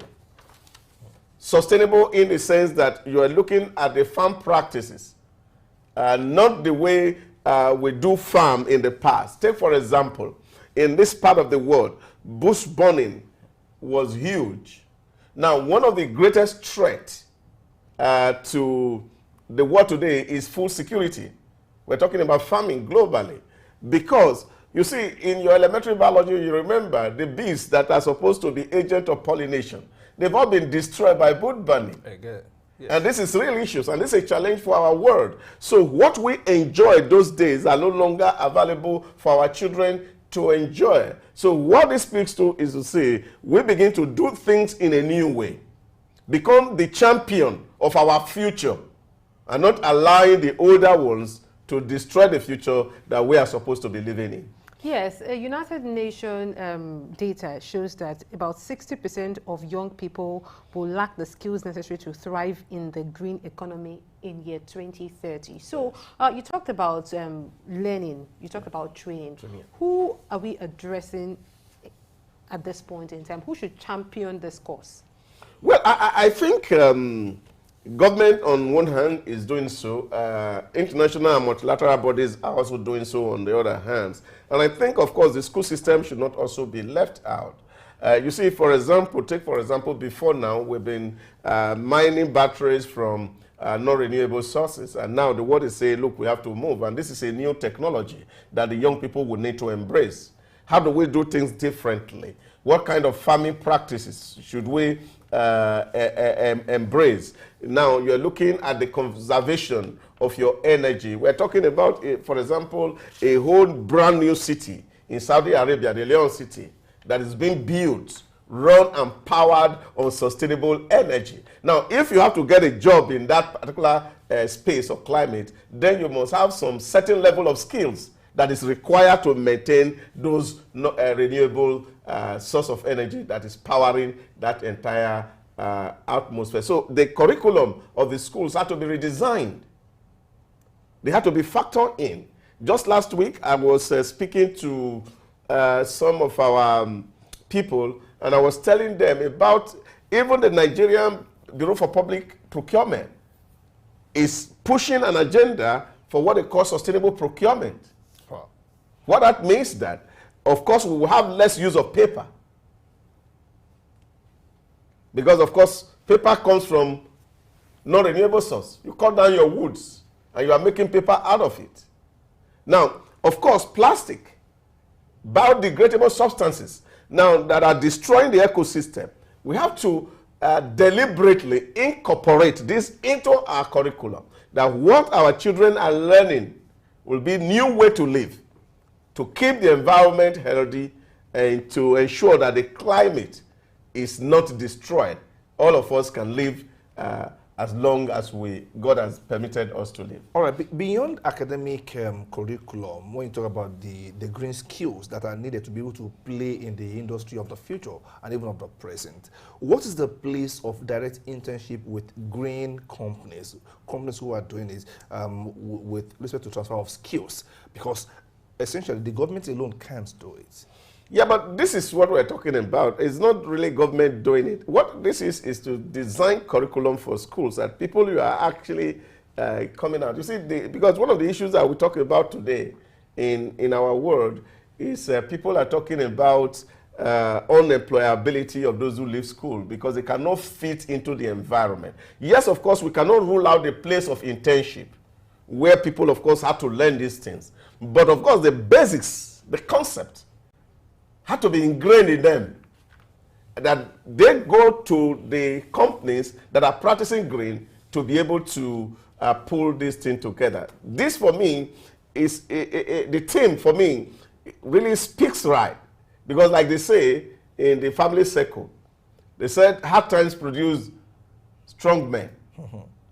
Strong men create good times. Good times create weak men. Wow. And weak men create hard times. It's a cycle. It's a cycle. It's a cycle. So you see that cycle. So what that means and what that speaks to is that, of course, if you don't include the young people who are already very over-pampered, they will create hard time for us tomorrow. And I think that is why the United Nations is focusing on this conversation with the young people, that they be actively involved, get the right knowledge, get the right skill set, the kind of abilities and the values and attitudes that are required to conserve the environment we all live in. Yes, now let's talk about how Saturday was or went for us here in Nigeria. While the United Nations is pushing a green agenda, for a good number of the NGOs that gathered, they majorly focused on even getting the youth jobs, any kind of jobs. You know, any kind of job, I mean. The president's son, Sheyi Tinubu, even announced that his foundation will be providing 10,000 jobs for youth and all of that. But with this economy where people are barely struggling to survive, how can you convince an average young person to go green? How can you, how can you convince them to embrace, this green agenda? You see, it's unfortunate that when people are having a very intellectual and enlightened conversation, sometimes we seem to trivialize it. You see, I say to people, it's the conversation of the hen and the egg or the chick, which come first. Is it unemployment that's creating the trouble, or is the trouble that is creating the unemployment? The real problem we're having at the moment is the way we have used our environment is actually what is responsible for the massive unemployment that we face. The truth be told. So this is the real issue. The challenge about erosion is about our agricultural practices of the past. That's what's responsible. So we are having great challenge of unemployment because we have not placed any premium on how to manage our environment and manage them very well. The volume of resources that is channeled into health, even when we are saying that our health system is not functional, is also resulting from the poor management of the climate and the environment. So I think what we should focus is think alongside the United Nations in this regard. Yes, it's not just employment, but we are talking about employment from renewable sources. Okay. Renewable sources, so that there will be a tomorrow for the young people to live.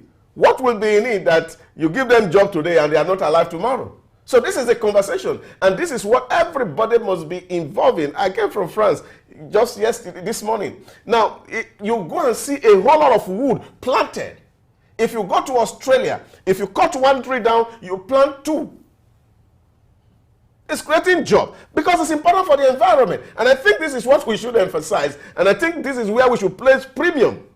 Not just creating jobs for people that are going to destroy the environment and now make our climate not sustainable. Okay, now I like the idea that you mentioned that if you cut down one tree, you plant two somewhere in Australia. On a very last note, and as brief as possible, make a policy statement that maybe the powers that be could listen to beyond all you've said so far. One recommendation, one policy recommendation that could, fast track this movement towards green skill and green. I think sustainable agriculture should be encouraged here in Nigeria, where we'll have to stop bush burning. We have to do not monocropping. We see how we can also allow the land to fallow for a while. And if this is all done, and the use of our land for me is also very critical, this horizontal development should cease. That we should start to begin to develop vertically. And that is the only way to save the environment and make the future possible for our yet unborn children. Thank you very much. Dahosa Samanze, the Director, Policy and Research, Africa Development Studies Center. You've been with us since the beginning of the show, as always, till the very end. And thank you to you, our viewers, for being part of the show. Tomorrow again, we'll do it. My name is Ayo Jimmy. Hola. Yes, it's been a very good show. We've learned about health and safety in the workplace. We've learned to empathize when dealing with our customers. You know, these are key lessons that we know. I'm your customer. I want empathy. I know the empathy you need. You will address that later after the show. Anyways, let's not forget these things as we continue with the day's work. I am Olaoluwa Awe, and I always say, don't let anyone or anything stop you from having an amazing day.